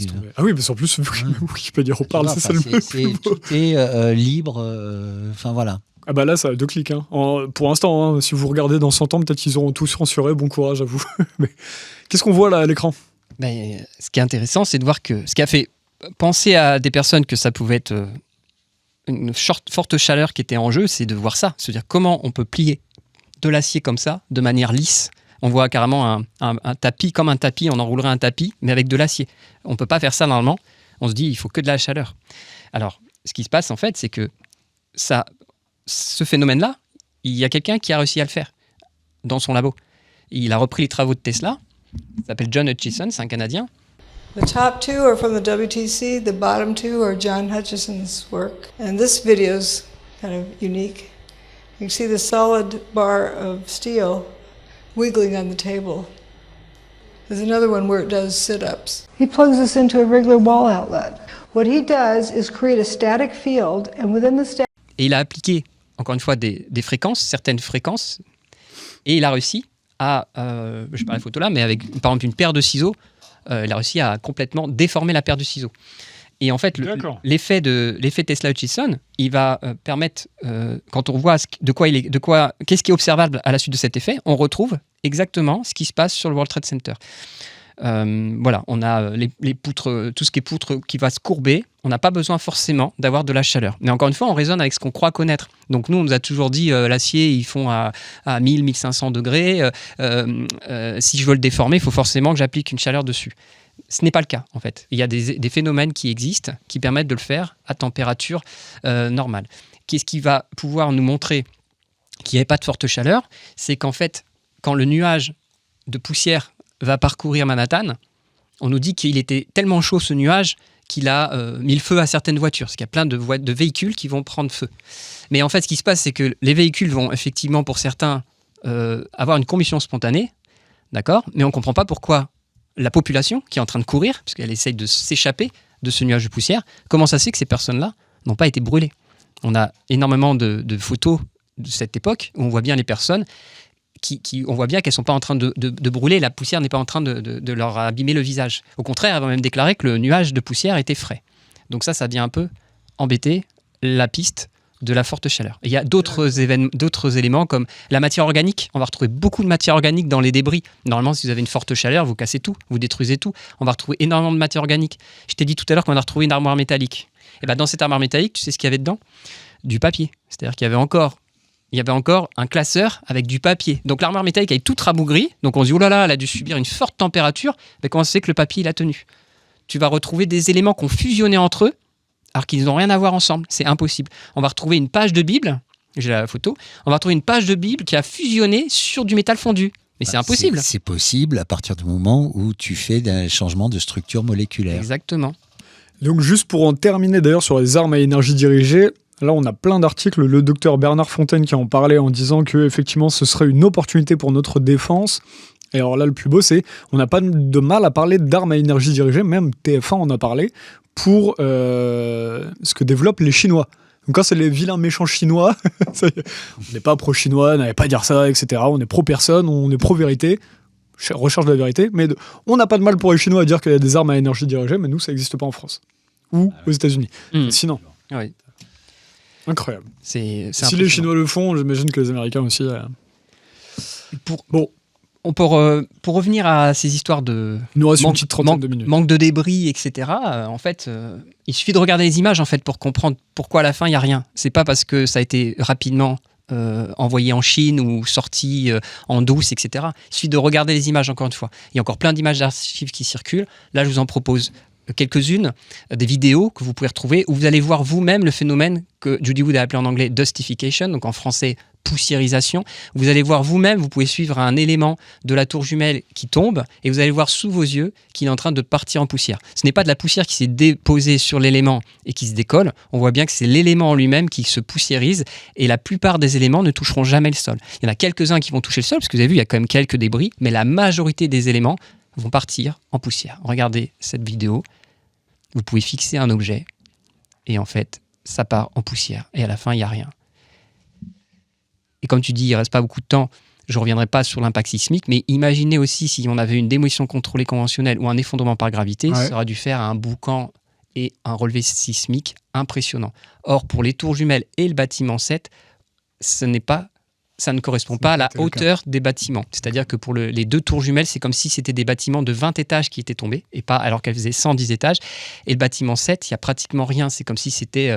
Il n'y a rien. C'est vraiment... alors que, comme tu l'as dit tout à l'heure, 47 étages, je crois qu'il fait 800 000 tonnes. Ça aurait dû... 4,5 paquebots Titanic, on aurait dû entendre un fracas, le voir ou le relever. Les 2 grandes tours, c'est 110 étages. Hein, c'est pas 47. C'est 110. 47, c'est le WT7, celui qui tombait. Et il a fait un impact à 0,3. Et là, regardez, on va bien voir le phénomène de désintégration sur ces vidéos-là, ces petites compilations. On va voir, regardez, en fait, ce qui se passe quand les tours, je vous l'ai dit déjà tout à l'heure, quand les tours s'effondrent, dans un premier temps, c'est les colonnes extérieures qui tombent à la vitesse. Là, ce qu'on voit là, ça tombe bien en 9-10 secondes. Mais regardez, pendant un bref instant, regardez, devant vous, vous avez le bâtiment 7. C'est le bâtiment 7 qui n'est pas encore, regardez, affecté par quoi que ce soit. Okay. Et pourtant, il va tomber dans 7 heures après. Mais regardez les restes. Regardez la hauteur des restes. On a au moins presque 200 mètres. On appelle ça la flèche. La flèche métallique que vous voyez, elle est plus haute que la tour Eiffel. C'est-à-dire que pendant un bref instant, cette partie métallique, c'est la hauteur de la tour Eiffel, elle est encore debout. Et sous vos yeux, elle va disparaître. C'est-à-dire que elle va se désintégrer. C'est-à-dire qu'on pourrait croire qu'elle tombe parce que sous l'effet de la gravité, elle va finir par tomber. Or, vous avez vu tout à l'heure dans les débris, on n'a pas ça. On ne retrouve pas une flèche de 180 mètres dans les débris. Vous avez vu tout à l'heure, on voyait la sphère, on voyait les débris. On ne voit pas un élément métallique de cette taille-là.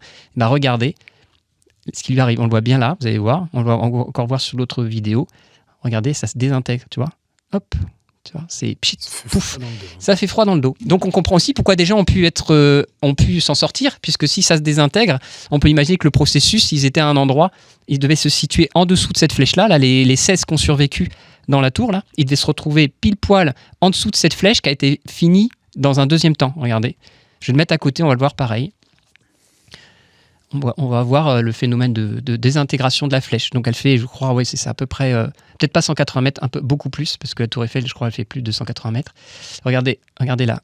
Hop, on voit bien, tu vois, ça se désintègre. C'est pas de la poussière qui se décolle d'une partie métallique solide, ça se désintègre. On va pas retrouver ça. On va le voir, tu vois, ça va faire comme quelque chose qui se ramollit et qui tombe, comme une corde. Une corde qui va, tu vois, regarde. Hop. C'est impressionnant. C'est impressionnant. Et ça, on l'a pas vu. Parce qu'à l'époque, on nous montre pas ces images-là. On est occupé à nous dire que de toute façon, c'est Ben Laden qui a fait le coup. Puisque je rappelle que 45 secondes, sur Fox News, 45 secondes après le deuxième impact. Oui, c'est des gens qui ont été, c'est des choses qui ont été récupérées. Pas forcément amateurs, ça peut être aussi un journaliste. J'ai pas mis la provenance. Il y a le post office qui est juste à côté. Mais tu vois, même en démolition contrôlée, en fait, après coup, c'est impossible qu'un immeuble tombe aussi haut, tombe aussi droit. Enfin, voilà. Donc, effectivement, la thèse de la poussiérisation, à un moment, devient la seule possible. Et c'est ce qu'on voit. C'est la poussiérisation, c'est un terme qui colle pour essayer d'expliquer ce qu'on voit, c'est-à-dire qu'on voit bien quelque chose de solide, qui, tu l'as dit tout à l'heure plusieurs fois, il faut le rappeler, c'est une désintégration moléculaire. C'est une désintégration à l'échelle moléculaire, sans chaleur apportée. Et donc ça devient... c'est marqué là, Eiffel Tower, vous voyez, c'est en fit, c'est les pieds. Le métal devient de la poussière. Pas que le métal, mais plusieurs matériaux deviennent de la poussière. Parce que notre corps humain, par exemple, il ne vient pas de la poussière, il va être désintégré, alors si, sous forme de poussière, mais pas en cendre. Voilà, il ne faut pas utiliser le mot cendre. Il y en a beaucoup qui disent les tours jumelles ont été réduites en cendre. Non, parce que la cendre est associée à quelque chose de chaud, thermique. Alors que là, c'est vraiment une poussière fraîche qu'on va retrouver. J'ai dit poussière. Et un autre... Oui, non, tu l'as très bien dit, c'est moi qui reprends du vocabulaire qu'on peut entendre. Ça, c'est chaud. Et là, c'est pour aussi revenir aussi sur ce qu'on dit. Mais quand même, on voit des explosions, il y a des pompiers qui disent qu'ils ont des explosions, puis dans les vidéos, on voit des éjections, des c'est comme ça.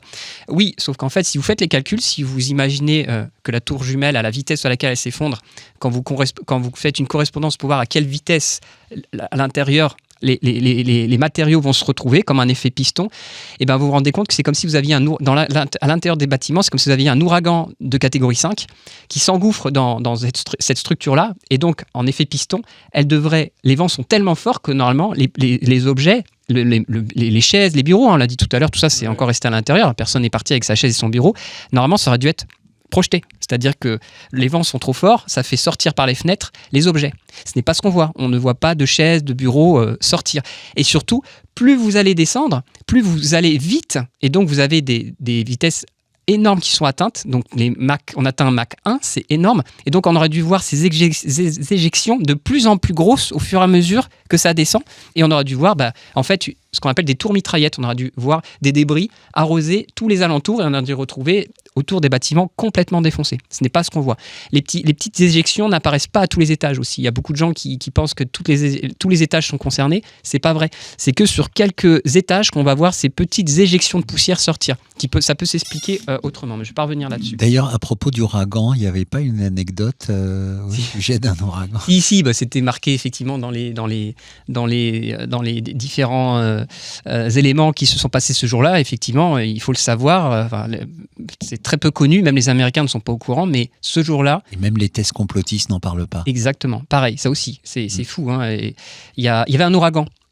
Depuis le 7 septembre 2001, il y a un ouragan qui se dirigeait sur Manhattan. Depuis le 7 septembre 2001, il gagnait en puissance, et le matin des attentats, il a fait un virage. On ne sait pas. Donc ça, c'est factuel. C'est-à-dire que factuellement, on voit un ouragan qui fonçait sur Manhattan.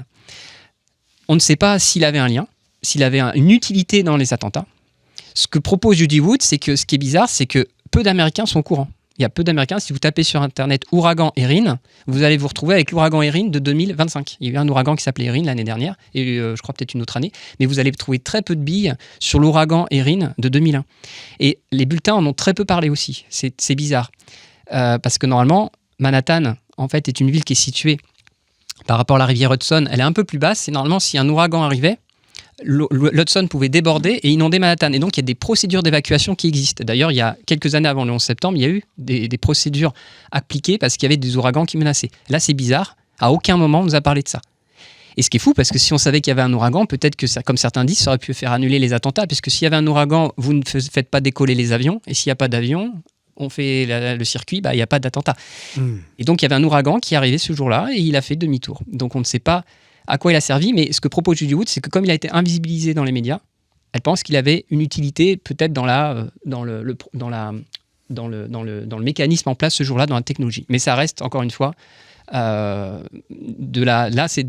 hypothèse qu'elle n'a pas creusée plus que ça. Si on fait un pas de côté, dans les autres théories relatives à qu'est-ce qui s'est vraiment passé ce jour-là, il y a beaucoup de personnes qui font remonter toutes les personnes qui ont été mises de côté parce que par rapport au FBI, il y avait beaucoup de personnes internes au FBI qui disaient on savait qu'il y aurait une attaque terroriste qui vient du Moyen-Orient et de groupes terroristes.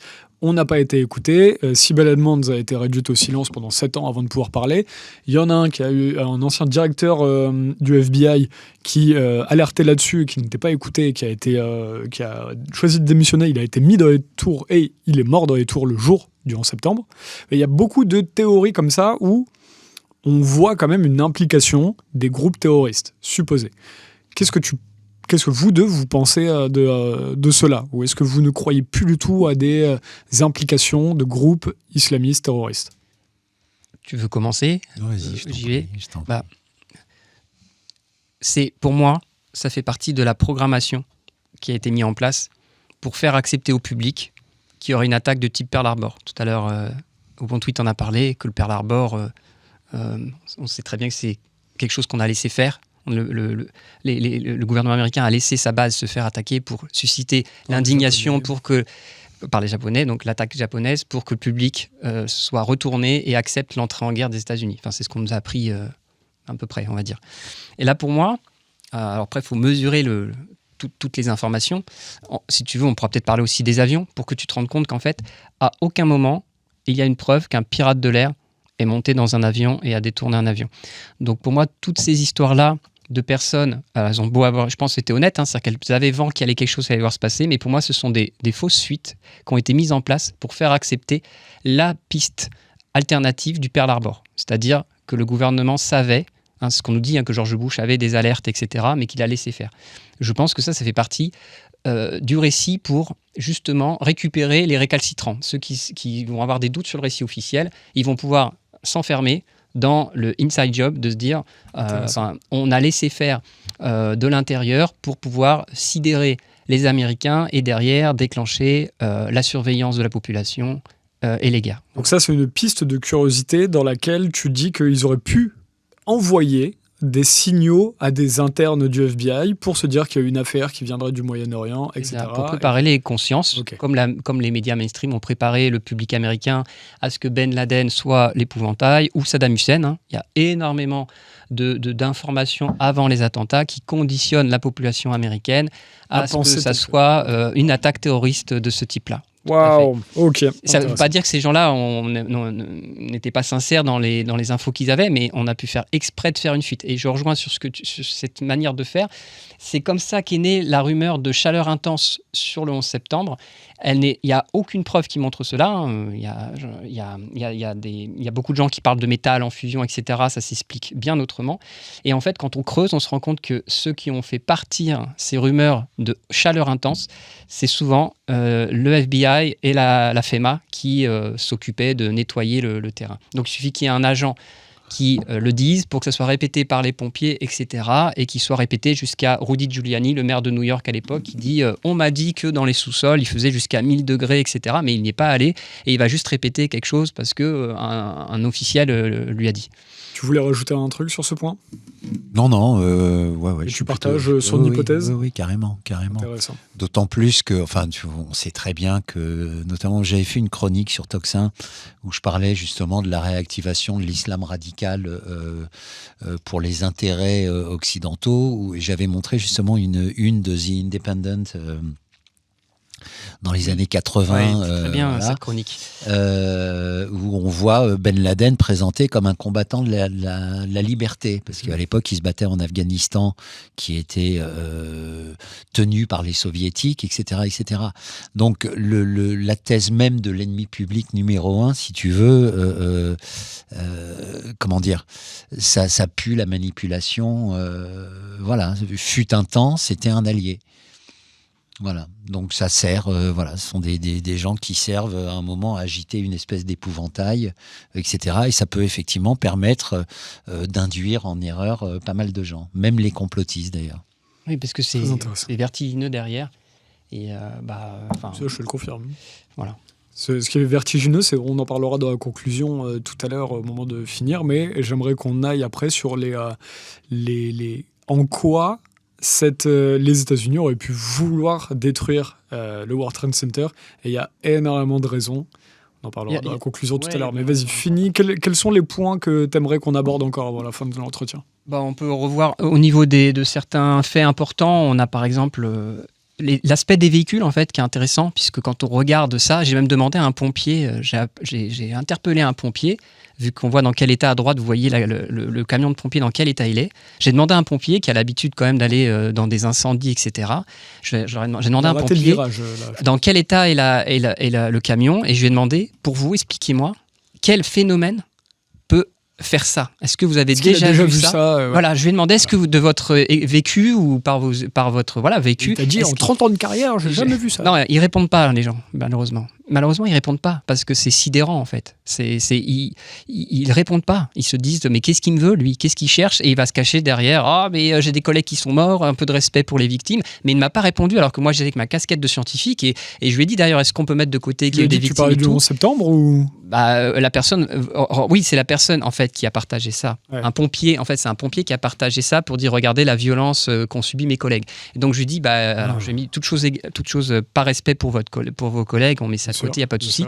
Sinon, d'un point de vue technique, expliquez-moi qu'est-ce qui peut faire ça. Un débris, le feu, est-ce que vous pouvez m'expliquer ? Il n'y a rien qui explique ça. Enfin, il m'a pas d'explication, mais je vous défie de m'expliquer comment un objet, un débris, un projectile peut faire ça, comment un feu peut faire ça. Il n'y a rien qui explique ça de manière Faudrait thermique demander à un ou pompier cinétique. qui n'a pas d'émotion particulière et même pas lui dire que c'est sur le 11 septembre. C'est toujours, oui, c'est comme les avions. Un c'est jour où très ils te bien. vendent le calendrier fin C'est ça. d'année, là, tu lui demandes tiens, une petite photo, comment t'as déjà eu Tu dis, ça? c'est intéressant, c'est comme pour les avions. C'est-à-dire que si vous parlez à quelqu'un qui bosse dans l'aéronautique, vous lui dites pas que c'est le 11 septembre et que vous parlez des avions, de ce qui s'est passé au niveau Exact. des vitesses et tout, Exact. il va vous dire c'est n'importe quoi, c'est impossible qu'un avion puisse avoir cette vitesse-là à telle altitude. Par contre, si vous lui dites c'est pour le 11 septembre, c'est j'ai rien dit. Oui, voilà, Stop, non, mais t'es un Exactement. complotiste. Donc il faut effectivement essayer de dissocier les choses. Non, mais Bon, si là, tu lui dis regarde, j'ai retrouvé ma voiture mardi matin, elle avait cette gueule-là, Voilà. qu'est-ce qui lui est qu'est-ce qui arrivé? lui arrive, Tu vois, voilà. Et regardez la voiture. Travail énergie dirigée. il va te L'image dire, de gauche, évidemment, regardez, on voit des trous. On dirait que le camion, il est en 2D, quoi. On dirait qu'il y a l'intérieur qui a été complètement vidé. bien sûr. Et regardez l'état du caoutchouc des pneus. C'est-à-dire qu'on nous dit qu'il y a eu le feu là-dedans, mais comment ça se fait que le caoutchouc des pneus va rester intact alors C'est que quoi ta théorie c'est les effets de l'arme, en fait, suivant la composition des matériaux, l'arme va avoir une affinité, va provoquer des effets spécifiques sur les matériaux. Tu vas avoir des matériaux qui vont s'effriter, qui vont se tordre, qui vont se plier, d'où les colonnes que tu as eu tout à l'heure, tu m'as dit montre-nous les plis, etc. On va avoir des phénomènes qui ne sont pas forcément contrôlables. Là, on peut imaginer Donc que les ce sont les caoutchoucs, effets. Le caoutchouc, elle ça, aime c'est pas. résistant. Le papier, le caoutchouc, elle aime pas. Elle voit pas. Elle C'est ne s'en sert pas. comme un four micro-ondes, c'est-à-dire ça n'agit pas sur l'intégralité Oui, c'est vrai. de ton plat. C'est ça. Sur ça agit sur un truc particulier. Incroyable. Tu mets un poulet dans du papier sulfurisé, une sorte de papier, dans ton micro-ondes. Le poulet va être brûlant. Le papier, il n'a pas bougé, il va pas prendre feu. C'est fou. Tu vois, et c'est ce qui se passe, c'est pour ça qu'on va retrouver beaucoup de papier. Et on a retrouvé, on a perdu 1000 corps, mais on a réussi à rendre à des gens leur badge, des effets personnels à la famille. On leur a rendu le porte-monnaie intact avec les billets de banque à l'intérieur. Alors les billets, c'est du papier. On a retrouvé des badges, des choses en plastique et en papier, alors qu'on ne retrouve pas le corps de la personne. Donc en fait, c'est des effets spécifiques sur les matériaux. Donc, moralité, si on se fait attaquer à l'énergie dirigée, tu te caches derrière des pneus. Et le bonhomme Michelin. Ou tu te construis un mur de papier, mais bon, on sait très bien que les ondes vont passer. Ou comme diraient certains, de manière pour plaisanter, il faut se construire une maison à base de passeports de terroristes. Comme ça, au moins, elle est indestructible. C'est vrai qu'il y avait quelqu'un qui avait proposé ça. Voilà, si vous voulez avoir une maison indestructible, voilà. Bon, c'est triste d'en rigoler. Il y a plein de trucs un peu bizarres. Alors, je sais pas ce que t'en penses, toi, Kaji, mais tu sais, à Hawaï, là, ce qui s'est passé, t'as tu vois les traces de brûlure qui s'arrêtent net sur certains trucs. Tu vois des maisons qui ont des toits bleus. Je sais pas pourquoi, elles n'ont pas été touchées, etc. Il y a plein de choses comme ça extrêmement bizarres. Ok. Voilà. Ah. Et pour finir sur les véhicules, c'est très important d'en parler parce qu'il y a beaucoup de personnes qui disent mais quand même, on a entendu des explosions. Il y a beaucoup de gens qui disent mais quand même. Sauf qu'il y a un raccourci de fait. Il y a plein de gens qui disent j'ai entendu une explosion, donc c'est un explosif. Non, puisque tout ce qui fait boum n'est pas forcément un explosif. Et qu'est-ce qu'on va remarquer? Donc j'ai pas mal détaillé ce sujet-là sur la chaîne Histoire et Révélation. C'est qu'en fait, il y a plein de pompiers qui vont témoigner qu'il y a eu des explosions, mais pas dues à des explosifs. Ils ont vu leur bonbonne qu'ils avaient dans le dos, là, le Scott Pack, leur bonbonne d'air pour circuler dans un milieu plein de poussière ou de fumée, mais c'était pas de la fumée, c'était beaucoup de poussière. Ils avaient leur bouteille qui leur explosait. Ils ont été obligés de les abandonner. Ils ont abandonné leur bouteille dans un camion et le camion a explosé. Il faut comprendre que ce qui a dû se passer, c'est qu'un effet secondaire de l'arme en place, elle devait sûrement attaquer le joint qui permet la surpression, la compression du gaz, et donc le gaz sortait. Et donc il y a plein de bouteilles qui ont explosé. Et vous avez aussi les véhicules qui ont explosé tout seuls. C'est-à-dire qu'il y a plein de gens qui se sont retrouvés, quand le nuage de poussière s'est répandu, il y a des gens qui se sont retrouvés dans ce qu'on appelle en anglais pitch black, c'est-à-dire que tu vois plus rien. Tu es vraiment dans une nuit noire, sombre, tellement que la poussière était épaisse. Et le seul moyen qu'ils avaient de se repérer, c'est qu'en fait, il y avait des voitures qui popaient, des voitures qui partaient en combustion spontanée. Et ils passaient devant sans problème. Ils racontent même que c'était pas chaud. La voiture prenait feu de manière spontanée. Et elle explosait, elle faisait du bruit, elle explosait. Mais il n'y avait pas, donc c'est pas une bombe. Il y a pas 1400 véhicules qui ont été piégés à la bombe. Donc il faut faire attention quand on nous dit il y a quand même les pompiers qui ont entendu des explosions. Oui, mais ils n'ont pas dit que c'était des explosifs. C'est nous, dans notre raccourci, dans notre cheminement, on dit ça a fait boum, donc il y a un explosif. Non. Voilà, c'est une autre explication concernant les explosions qu'il y a pu avoir. C'est assez important. Et il y a des témoignages en anglais de pompiers qui racontent ça pétait de partout, mais c'était pas des explosifs. T'as une idée d'où serait partie cette énergie dirigée, ces armes? Non. On n'a pas de piste à creuser. Il y a des pistes, mais non, elle n'a pas été plus loin. Et c'est ça qui est fou, c'est qu'on lui a attribué d'être allé plus loin. Il y a des gens qui ont caricaturer son travail en disant qu'elle parle de laser venu de l'espace, parce qu'en fait, quand tu vois dans quel état est le site, tu as l'impression qu'il y a vraiment effectivement quelque chose qui viendrait plutôt du ciel. Mais elle n'a jamais dit ça. Elle s'est vraiment arrêtée à ce que je te dis, c'est-à-dire elle a vraiment arrêté à armes à énergie dirigée. Elle a parlé d'interférométrie, le fait qu'il y ait des interférences dans l'électromagnétisme. Elle n'est pas allée plus loin. Après, des personnes ont caricaturé son travail ou ont essayé de faire avec les moyens du bord en disant elle nous a réinventé le rayon de la mort, c'est Star Wars, etc. Mais elle n'est pas allée jusque-là parce qu'elle n'a pas les réponses. Et comme elle dit, si on veut les réponses, il faut remonter au commanditaire. Mais déjà, faisons un bon diagnostic de la scène du crime pour pouvoir les deux rendre des comptes et aux personnes qui pourraient avoir ces technologies-là. Voilà. Je te propose peut-être, on pourrait basculer sur les avions.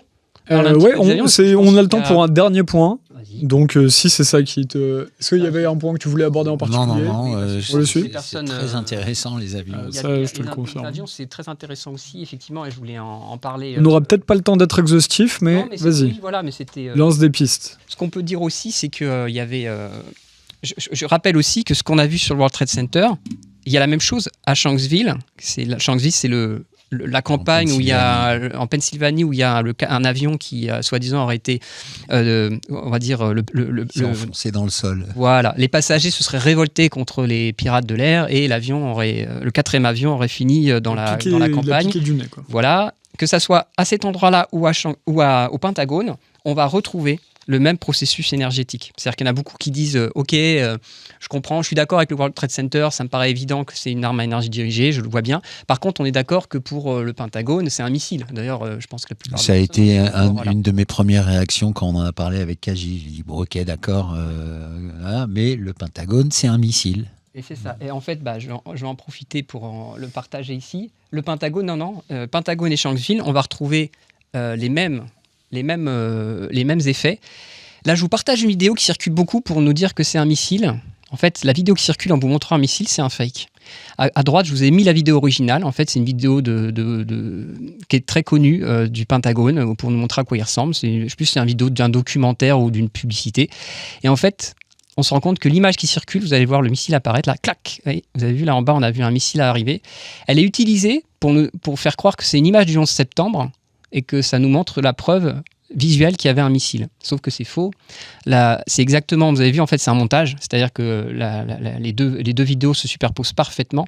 Donc, en fait, c'est la vidéo fake. On a rajouté le missile ultérieurement pour faire croire que c'était une image du 11 septembre. Donc, il n'y a aucune preuve. Donc, la version officielle, c'est l'avion qui arrive. Et là, il y a un fake pour dire qu'il y a le missile. Donc, il y a un fake du fake. Et oui, alors, ce qui se passe, c'est que comme il y a des personnes qui sont tellement persuadées que le récit officiel est faux, ils vont essayer de trouver des théories alternatives. Et il y en a certains, ils vont tellement vouloir valider leur théorie alternative. Alors, je ne sais pas s'ils ont de bonnes ou mauvaises intentions. Est-ce qu'ils sont, on va dire, dans le camp de ceux qui cherchent la vérité ou qui veulent nous embrouiller ? Il y a beaucoup de fakes qui ont été créés dans le camp de ceux qui recherchent la vérité. Et on va voir justement avec les avions, il y a aussi beaucoup de fake. Et là, regardez, c'est ça, c'est que l'original, elle est à droite, c'est une vieille vidéo, c'est exactement la même qu'à côté, sauf qu'il n'y a pas le missile. Donc le missile a été rajouté. Donc en fait, il n'existe à ce jour aucune image du Pentagone. Il y a Patrick Pazin qui a fait un livre là-dessus sur le FBI complice du 11 septembre, qui rappelle que sur les 85 enregistrements disponibles autour du Pentagone, ils ont tous été réquisitionnés. Et on les a jamais revus. Sur l'instant. Il y a juste une vidéo qui est ressortie quelques années après, mais elle aussi, elle a été démontrée dans le documentaire de Massimo Mazzucco, qu'elle a été trafiquée. Au niveau on appelle ça des frames, des séquences, il en manque une, ce qui fait qu'en fait, la vidéo, elle est complètement trafiquée et on ne peut pas l'interpréter. C'est-à-dire qu'il y a des personnes qui essaient encore de l'interpréter en disant « Ah, on dirait que c'est quand même une sorte d'avion, un Cessna, un missile ». Elle est trafiquée, donc vous ne pouvez pas juger de ça, elle a été trafiquée, on a les preuves qu'il manque des passages. Donc là, c'était juste une petite parenthèse, parce qu'en fait, on va retrouver, alors il y a moins de preuves disponibles au Pentagone et à Shanksville, mais on va retrouver par exemple les véhicules toastés. Vous vous rappelez, je vous ai parlé des véhicules un peu grillés. Oui. On va retrouver des effets spécifiques sur les matériaux. On va avoir par exemple une transmutation du zinc, c'est-à-dire que le zinc ne va plus se comporter comme le zinc, et donc tout ce qui fonctionne avec le zinc, donc par exemple les batteries de moteur, etc., à cause de l'arme, les batteries vont tomber en rade. Par exemple, là, il y avait une caserne de pompiers au Pentagone, elle n'a pas pu intervenir, il y a des véhicules qui n'ont pas pu intervenir, la batterie était grillée. Vous avez des horloges qui se sont arrêtées, puisque les horloges fonctionnent avec des piles, il y a du zinc dedans, les horloges se sont arrêtées. Il y a beaucoup d'articles qui disent le jour ou l'heure où le temps s'est arrêté, et vous avez ça au Pentagone, vous avez ça aussi sur le World Trade Center. Très important, à Shanksville, au Pentagone, il n'y a pas de kérosène dans le sol, c'est officiel. Il n'y a pas de traces de kérosène dans le sol. Au World Trade Center, c'est pareil, il n'y a pas de traces de kérosène. Mais on va vous dire, c'est normal, il l'a brûlé complètement pour faire tomber les bâtiments. Mais sur tous les sites, il n'y a aucune trace de kérosène et c'est officiel, ça aussi. C'est fou. Alors qu'on te dit qu'il y a des avions quand même, ils étaient chargés de kérosène, de carburéacteur. Ils étaient tous au décollage. Et ils allaient à Los Angeles. Ils allaient à Los Angeles, pour la plupart. Ils étaient chargés pour 6 heures de vol. Ouais. 6 heures de vol, oui. 5 heures. Et vous avez aussi, vite fait, alors je ne vais pas mettre parce que c'est un peu gore, mais vous avez l'aspect des victimes. On a des photos des victimes au Pentagone et on voit bien qu'elles ont été brûlées. Elles n'ont pas été touchées par des explosifs ou quoi que ce soit. On voit bien qu'elles ont été... Nous en afficher, non ? Non, je ne le montre pas, mais vous pouvez chercher. Ça aussi, c'est connu, c'est officiel. On voit l'aspect de ces gens-là, l'impression qu'ils sont passés dans un micro-ondes. Ils ont la peau comme momifiée. Ils ont la peau qui a brûlé, mais ils ont encore leurs vêtements, leurs jeans, leurs chemises intactes. Leur corps a brûlé comme une momie, mais pas le reste. Qu'est-ce qui fait ça ? Un feu ? Qu'est-ce qui fait ça ? Voilà. Incroyable. Et c'est incroyable, quand on regarde tout comme ça. Voilà, c'était le petit focus pour rappeler que c'est la même technologie qui a été utilisée ce jour-là.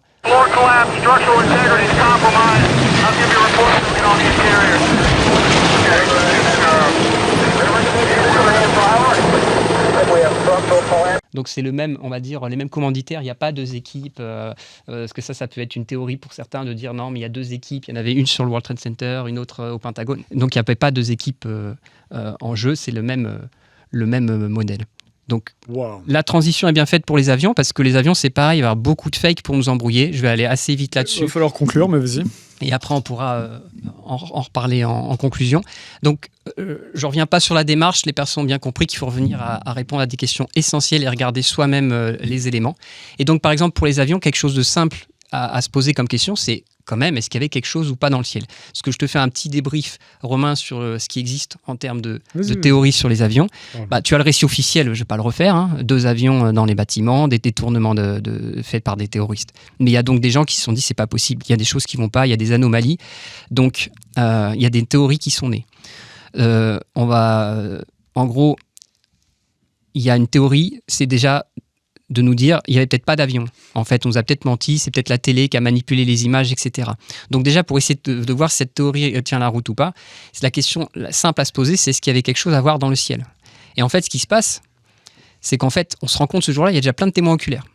Vraiment, on ne peut pas rater. Le premier choc, le premier impact, on ne peut pas le voir, mais le deuxième... Tout New York est en train de regarder les tours jumelles quand même. Le monde entier. Donc, le monde entier est en train de regarder. Et puis, mais il y a des gens dans la rue qui voient quelque chose. Et le problème, en fait, c'est que ces témoins oculaires, ils voient pas tous la même chose. C'est bizarre. Il y a des gens qui vont dire j'ai vu le Boeing, donc ils valident la théorie officielle. J'ai vu un Boeing. Il y a d'autres qui vont dire ah non, c'était pas un Boeing, c'était un avion plus petit, plutôt un jet comme un jet privé ou un Cessna. Je vous ai mis en photo ce que c'est un Cessna. Il y a même des gens qui vont parler de missiles. Donc ça embrouille un peu. On se dit mais qu'est-ce que c'est que cette histoire ? Il y a même des gens qui vont dire moi j'ai rien vu. Donc on a vraiment de tout. On a j'ai rien vu à tout ça. On a aussi un témoignage intéressant de Bruno Dillinger qui lui travaillait dans le World Trade Center. Il était au 50e étage de la tour nord et il va nous raconter sur un Français qui bossait dans les tours. Il est interviewé par Guillaume Play du Média Légende. Il avait fait Ardisson aussi. Il a fait Ardisson. Il ressort. On va fêter les 25 ans. Enfin, j'ai fêté, excusez-moi du terme, mais ça va être les 25 ans du World Trade Center. Je pense qu'on va le voir encore faire la tournée des popotes. Et il va nous dire, et il dit la vérité, il dit qu'il a vu quelque chose, lui. Il dit qu'il a vu l'avion, c'est le titre de la vidéo. Il voit l'avion arriver face à lui. Voilà. Et le problème qu'il y a aussi de faire croire qu'il n'y aurait pas eu d'avion, c'est que quand même les témoignages qu'on a à l'époque, ils sont vraiment répartis sur une très grande zone. Parce que des fois, on peut avoir ce qu'on appelle le phénomène d'hallucination collective. Il suffit qu'il y en ait un qui dit j'ai vu quelque chose, puis tout le monde se met à croire qu'il a vu quelque chose, alors qu'en fait, personne n'a rien vu. Alors qu'en fait, là, c'est pas possible. Les gens sont vraiment partout dans New York et ils peuvent pas tous être des acteurs ou tous être sous l'emprise de, je sais pas, d'une drogue. Ils ont vu quelque chose. Donc les témoins oculaires sont quand même assez importants. Ensuite, on n'aura pas le temps de la diffuser, mais j'invite les gens à aller sur YouTube et de regarder la vidéo qui s'appelle les 50 séquences qui nous montrent l'impact de l'avion sur la tour sud. Et là, vous allez vous rendre compte qu'il existe effectivement une 50aine d'enregistrements du deuxième impact. Le premier, on le voit presque pas, il n'existe, on n'a qu'une seule vidéo qui nous le montre, mais pour le deuxième impact, tout le monde est en train de filmer. Vous avez aussi bien les journalistes qui sont en train de filmer avec leurs grosses caméras et tout, voilà. Et vous avez aussi les caméscopes. Il y a des gens qui sont de chez eux ou dans la rue qui sortent leurs caméscopes. Il y a des touristes à New York, qui est une ville touristique, qui filment au même moment. Voilà. Et ce qui se passe, c'est que ces vidéos-là, quand on quelqu'un s'est amusé à faire en sorte que la vue soit la même, c'est-à-dire que la trajectoire suivant. Il y a certaines vidéos, on a l'impression que l'avion n'était pas au même endroit, ce qui a fait dire à certains qu'elle pouvait être truquée, mais il y a quelqu'un qui a fait l'effort de supprimer ce qu'on appelle le phénomène de parallaxe, qui fait que suivant l'angle d'observation où on voit pas tous la même chose, il y a un effet d'optique, on va dire c'est une sorte d'effet d'optique. Il y a quelqu'un qui s'est amusé à reprendre toute la vidéo et à voir si elle se superpose. C'est-à-dire est-ce que c'est possible d'avoir une trajectoire unique avec un objet unique. Et c'est ce qui se passe. Donc ça montre que c'est pas possible d'avoir truqué les vidéos. C'est pas possible qu'il y ait eu un objet qui a été rajouté. Donc ça va encore dans l'argument qu'il y avait bien quelque chose à voir dans le ciel. Et enfin, la dernière chose qui montre qu'il y avait quelque chose à voir dans le ciel, c'est comment du premier avion, du choc, de l'impact, on voit bien des hommes qui tournent la tête vers le ciel au moment, juste avant l'impact. Ils entendent un bruit, donc il y a quelque chose à entendre. Donc on a quelque chose à voir, on a quelque chose à entendre. Il y a cette fameuse vidéo des pompiers qui sont en train de répondre à une interview et on voit l'avion, et c'est en plein Manhattan, et on voit l'avion rentrer dans la première tour. Voilà. Donc juste vite fait, tout est synchronisé, toutes les vidéos collent. On a même des vidéos où on peut voir le reflet de l'avion dans le pare-brise d'un véhicule. Donc si on a rajouté l'avion, il faut le faire. C'est-à-dire qu'on a pensé à rajouter le reflet. L'avion, quand il passe, il fait un peu des effets d'ombre. Donc ça aussi, ça va compliquer la théorie comme quoi il n'y avait rien. Je sais que ça paraît farfelu, mais il faut savoir qu'on a tellement eu droit à des mensonges que des gens se sont rabattus sur tout ce qui pouvait passer. Et il y a vraiment encore une très grande communauté qui croit vraiment qu'il n'y avait pas d'avion, pas d'objet dans le ciel ce jour-là.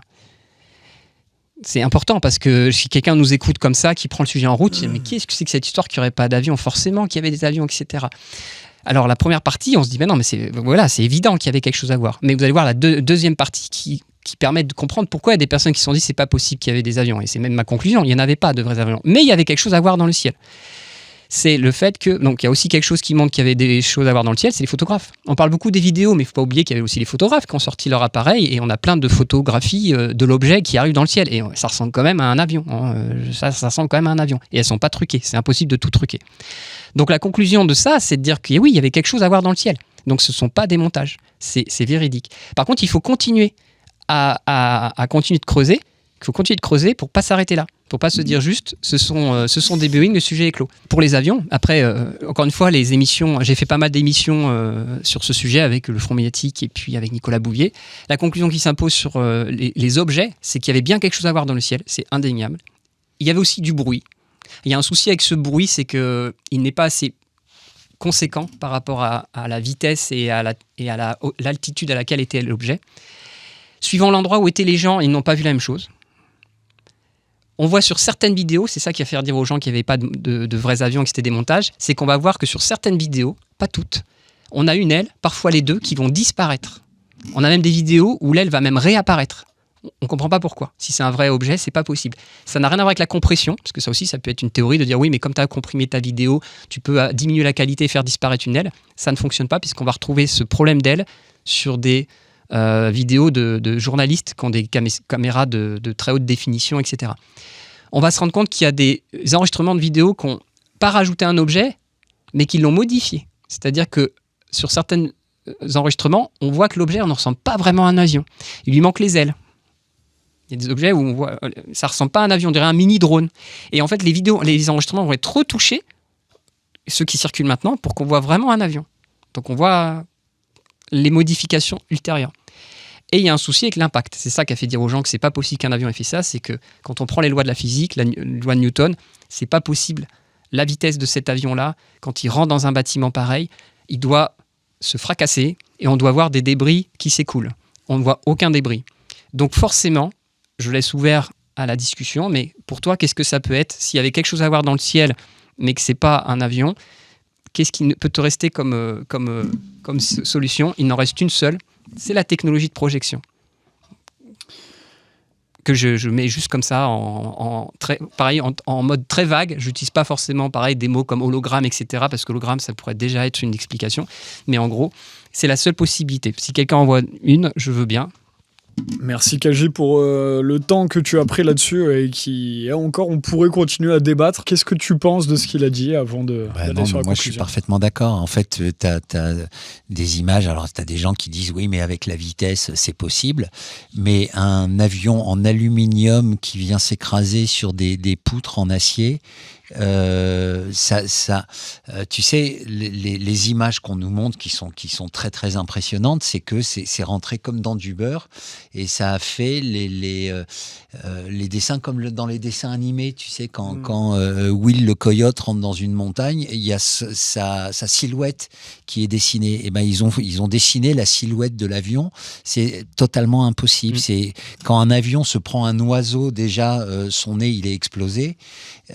Donc s'il rentre dans une structure en acier, même à 900 km/h, ce qui au passage à 150 mètres du sol, c'est pas possible. Enfin, il y a une résistance structurelle qui fait que voilà, il ne slice pas comme ça dans un building. C'est pas possible. Voilà. Pendant que tu parlais, j'ai projeté justement des images, parce que c'est plus parlant avec des images où on voit bien un objet être avalé dans la structure. Et il faut savoir qu'au Pentagone, on a les mêmes témoignages. On a des personnes qui racontent qu'ils ont vu un avion être absorbé de cette sorte, ce qui fait qu'ils sont passés pour des fous. Et d'ailleurs, quand tu demandes à ChatGPT si un avion en alu peut découper de l'acier, il commence par te répondre non. Et quand tu fais référence au 11 septembre, apparemment, on l'a dressé à répondre des trucs un peu plus politiquement corrects. Sur Nexus, le numéro 154 que vous pouvez commander encore, vous avez aussi toutes les notes avec des travaux de Kaji, puisqu'il avait fait un article là-dessus. 11 septembre, désinformation et enjeux planétaires, c'était dans le numéro de septembre 2024. D'ailleurs, on vous rappelle le tout dernier numéro qui est encore en kiosque et près de chez vous. Et plus vous êtes d'abonnés, plus on peut en mettre dans tous les kiosques de France et même ailleurs, au Canada, en Belgique, etc. Pour conclure, j'aimerais qu'on se pose la question. Mais alors, pourquoi tout ça ? Pourquoi tout ça ? Donc, alors, il y a quelque chose qui revient souvent à juste titre. Pourquoi tout ça ? Ça a facilité le 11 septembre, ça a facilité pour les États-Unis, la guerre en Afghanistan, la guerre en Irak. Le remodelage du Moyen-Orient d'une manière générale. En général, exactement. Qu'ils avaient déjà annoncé avant. Il y avait déjà eu la guerre du Golfe dans laquelle ils avaient été bloqués quelques années auparavant. Et il y a notamment donc aussi tous les pouvoirs de surveillance également aux États-Unis qui ont été largement accrus depuis. Voilà. Et quelque chose dont on parle peu.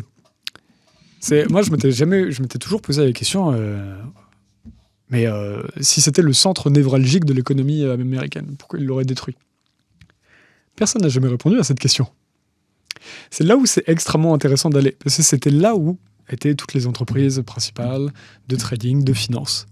Sauf que quand tu regardes, en réalité, le World Trade Center avait été construit en 1973.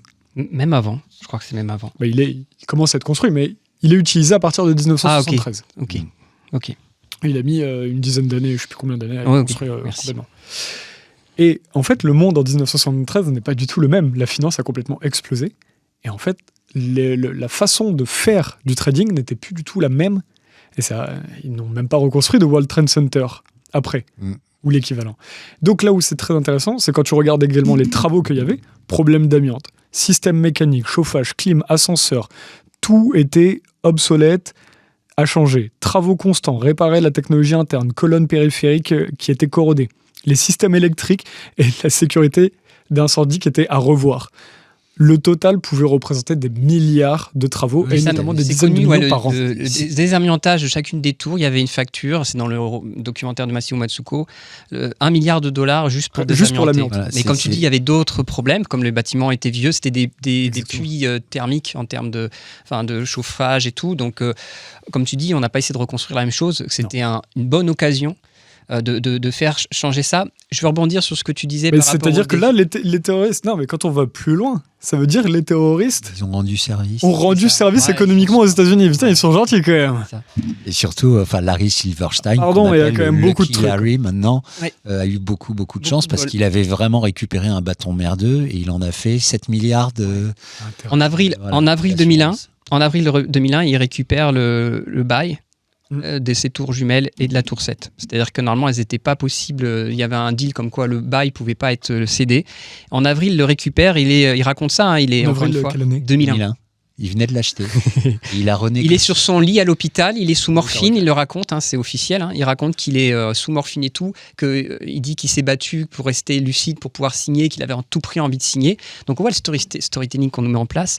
Et il faut savoir qu'en juillet 2001, donc on est mi-juillet 2001, on est on est en 6 semaines, ou début juillet 2001, on est 6 semaines avant les attentats. Il modifie la police d'assurance, parce qu'elle existait déjà, parce qu'il y a beaucoup de gens qui font « Ah, il a créé une police d'assurance ». Non, forcément, il avait déjà assuré ses bâtiments, parce qu'il était propriétaire, mais il change la police d'assurance pour rajouter le risque d'attentats terroristes, etc. Et il fait assurer chacune des tours quelques milliards. Et ce qui est fou, c'est qu'il faut se dire qu'en peu de temps, le dossier va être plié, c'est-à-dire qu'il va gagner des milliards, mais normalement, n'importe quel assureur devrait enquêter, devrait se dire c'est quand même bizarre le timing. Je sais pas, moi comme je le répète souvent en conférence, je vous défie de changer la police d'assurance de votre voiture, d'avoir un accident et de récupérer l'argent. Vous allez avoir votre assureur il va râler déjà et il va vraiment enquêter pour voir si vous n'avez pas fait une fraude. Là, c'est passé crème. On se rend compte que les assureurs ont laissé faire alors que ça a ruiné les assurances qui ont accepté ça. Il a eu beaucoup de chance. En plus, le 11 septembre, alors qu'il y allait tous les matins, sa femme l'a obligé à aller chez le dermato. Voilà, donc elle lui a sauvé la vie. Il y a plein de choses comme ça. Il y a plein de gens qui avaient plein de raisons de ne pas y aller, dont lui. Effectivement, il a phagocyté un peu ce Lucky Larry parce qu'il les a cumulés. Mais en fait, il y en a plein. C'est là qu'on se rendait compte qu'il y avait quelque chose qui allait arriver, quoi. Et pour revenir à ce que tu disais, je finis juste là-dessus parce que tu disais que ça a permis le pourquoi. Je citerai un peu l'approche qu'a Icaros que vous avez reçu à Nexus, qui propose depuis quelques mois sur Essentiel News des différents niveaux pour décrypter un peu l'actu ou quand il se passe quelque chose. Et ce qu'on vient de faire là, le fait d'avoir cité l'escroquerie à l'assurance, l'amiante, le Patriot Act, etc., on se rend compte qu'il y a plusieurs niveaux en fait. Et il y a tous les niveaux se valent, se valent pas, mais ils sont tous vrais. C'est vrai qu'il y a une sorte d'escroquerie à l'assurance, il y a le Patriot Act, il y a le remodelage du Moyen-Orient, etc. Et puis il y a aussi le fait que c'est quelque chose qui était prévu depuis assez longtemps, avec un rituel, quelque chose qui était programmé de très longue date. Et ça aussi, il en parle très bien dans les entretiens qu'il a fait aussi avec Jérémy Mercier sur ce sujet-là. Voilà, c'était juste pour inviter les gens à aller regarder aussi ce panel d'explications qu'il peut avoir. Ce que je vais faire, parce que je ne l'ai pas vu cette vidéo, mais je vais aller voir. Merci à vous deux en tout cas pour le temps que vous avez pris, parce qu'il faut prendre le temps sur ces sujets-là. Désolé pour toutes ces informations qui peuvent aussi... J'ai toujours envie de m'excuser sur la lourdeur finalement de ça, parce que ça apporte... On se rend compte aussi dans quel monde on vit, parce qu'il y a cette affaire-là, mais chez Nexus et puis chez Toxin, c'est pareil, on en parle. Il y a moult d'affaires comme ça, gouvernementales. Il faut pouvoir prendre ces informations avec de la hauteur, juste regarder les informations sans déni, sans dramatiser, sans brutaliser. Nous, ce qu'on essaye de faire aujourd'hui, là, c'était pas non plus d'avoir raison à tout prix. On a appris beaucoup, même sur les armes à énergie dirigée, grâce au gouvernement du Sénat américain. Merci à eux.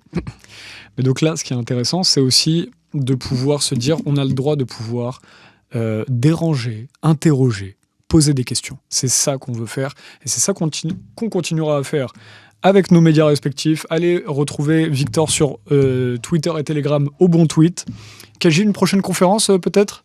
Oui, là je fais quelques conférences. Je ne sais pas quand est-ce que sera diffusée cette émission. Donc, ça sera là, on l'enregistre en mi-janvier. Alors, pour les conférences, je ne sais pas. Je vais peut-être faire une pause. Par contre, vous me retrouvez, comme on va malheureusement fêter les 25 ans des attentats. Je serai normalement en live avec Nicolas Bouvier le 11 septembre 2026. Le 11, tu le fais avec lui ? Le 11 avec Nicolas Bouvier, mais aussi avec d'autres personnes suivant les sollicitations. Et je pense qu'il peut être intéressant, c'est aussi de regarder comment les médias mainstream vont traiter l'information. Et c'est l'occasion aussi pour un média comme Nexus aussi de se positionner pour regarder un peu ce qui peut être proposé. Moi, j'aimerais bien faire le traitement médiatique qui sera le 25. Je suis pas sûr que Nicolas fasse pareil, mais à la limite, il faudrait qu'on se mette d'accord pour pas faire les mêmes angles et répéter les mêmes trucs. Mais moi, ça m'intéresserait j'aime toujours utiliser la position qu'on a, le micro qu'on arrive à se donner sur YouTube pour montrer comment aussi les failles des médias surpayés. Je ne sais pas les médias, les grands médias, les médias traditionnels, les médias surpayés. Les failles et aussi leur méthode de traitement de l'information. On se rend compte que finalement, les médias mainstream ne vont pas beaucoup parler finalement des faits, mais on va nous occuper avec de l'émotion, on va nous faire parler d'une petite polémique, mais au final, on ne va pas regarder, là, ce que je vais montrer aujourd'hui, ce n'est pas des polémiques, c'est juste des faits. On va nous montrer les images de l'époque. On va juste nous redire que des terroristes ont pris des avions, ont foncé, etc. Mais on ne va pas revenir aux faits qui montrent que c'est impossible que de véritables Boeing aient pu faire ça, qu'on ne peut pas faire tomber des bâtiments comme ça, comme l'a dit plusieurs fois au bon tweet. On ne va pas faire réfléchir les gens là-dessus. On va juste leur faire accepter et leur faire malheureusement jouer sur la corde sensible, leur dire ayez une pensée pour tous ces morts, donc avoir le droit à un défilé de commémoration, et il faut respecter tous ces morts-là. Mais l'émotion ne doit pas nous empêcher de réfléchir. Tout à fait. Nexus, le tout dernier, est en kiosque et c'est dans celui-ci qu'il y a l'article de Kaji pour ceux qui sont intéressés. Peut-être que tu pourrais sortir un livre d'ailleurs qui regroupe tout ça. C'est en discussion, c'est potentiellement en projet. Pour acter tout ça, c'est vrai qu'il y a beaucoup d'émissions et tout, mais il y a beaucoup de personnes qui m'ont dit que ça serait bien qu'on ait un format papier ou un nouvel article aussi. Je pensais que tu allais faire de la promo aussi pour Nexus en disant qu'on pourrait refaire, j'envisage aussi pourquoi pas de refaire un article. J'ai pas envie de mettre Sylvie, notre rédactrice en chef, qui a déjà beaucoup de travail, mais à mon avis... Non, mais il y a de quoi faire. Il y a de quoi faire. J'avais promis un sujet sur les avions, par exemple, parce que là on était un peu vite, mais voilà, il y a énormément d'informations sur tout ça. Et puis vous pouvez me retrouver, comme je peux me retrouver aussi sur X avec Au Bon Tweet, voilà. Magnifique. Voilà, et en général, quand il fait des conférences, je les annonce aussi sur ma page. Ah oui, donc voilà, vous pouvez les retrouver sur la page de Au Bon Tweet. Suivez, de toute manière, suivez Au Bon Tweet. C'est un super relais. Je te remercie encore parce qu'effectivement, c'est compliqué sinon de faire circuler tout ça. Merci à toi. Et merci Nexus pour aussi ce genre de format d'émission qui permet aussi de faire diffuser ces travaux-là. Voilà, et alors si je peux juste rajouter un truc, voilà, faut toujours garder l'esprit ouvert parce qu'il n'y a rien de plus passionnant que la recherche de la vérité. Voilà. Ouais, ne pas avoir peur de remettre en question quelque chose qui était acquis et de se dire c'est pas grave, la nature a horreur du vide, mais c'est pas grave, en attendant, restons comme ça et ne sautons pas sur la première explication qui vient pour être rassuré. Exactement, et regardez-nous. On voit le monde tel qu'il est sans se radicaliser. On n'est pas déprimé. Regardez, on est en vie, on est bien. Voilà. Bon, vous voyez pas Kaji, il est pas très beau, mais ça c'est sa faute. Mais c'est voilà, faut pas avoir peur, comme tu dis, de la lucidité. Il ne faut pas avoir peur, comme dirait notre copain suisse. Ciao, bye bye les amis, à très vite. À tous. Merci. Merci à Lazare qui a réalisé cette vidéo. Putain, pour une fois j'arrive à le dire avant la fin de l'émission. Merci Lazare. Ciao.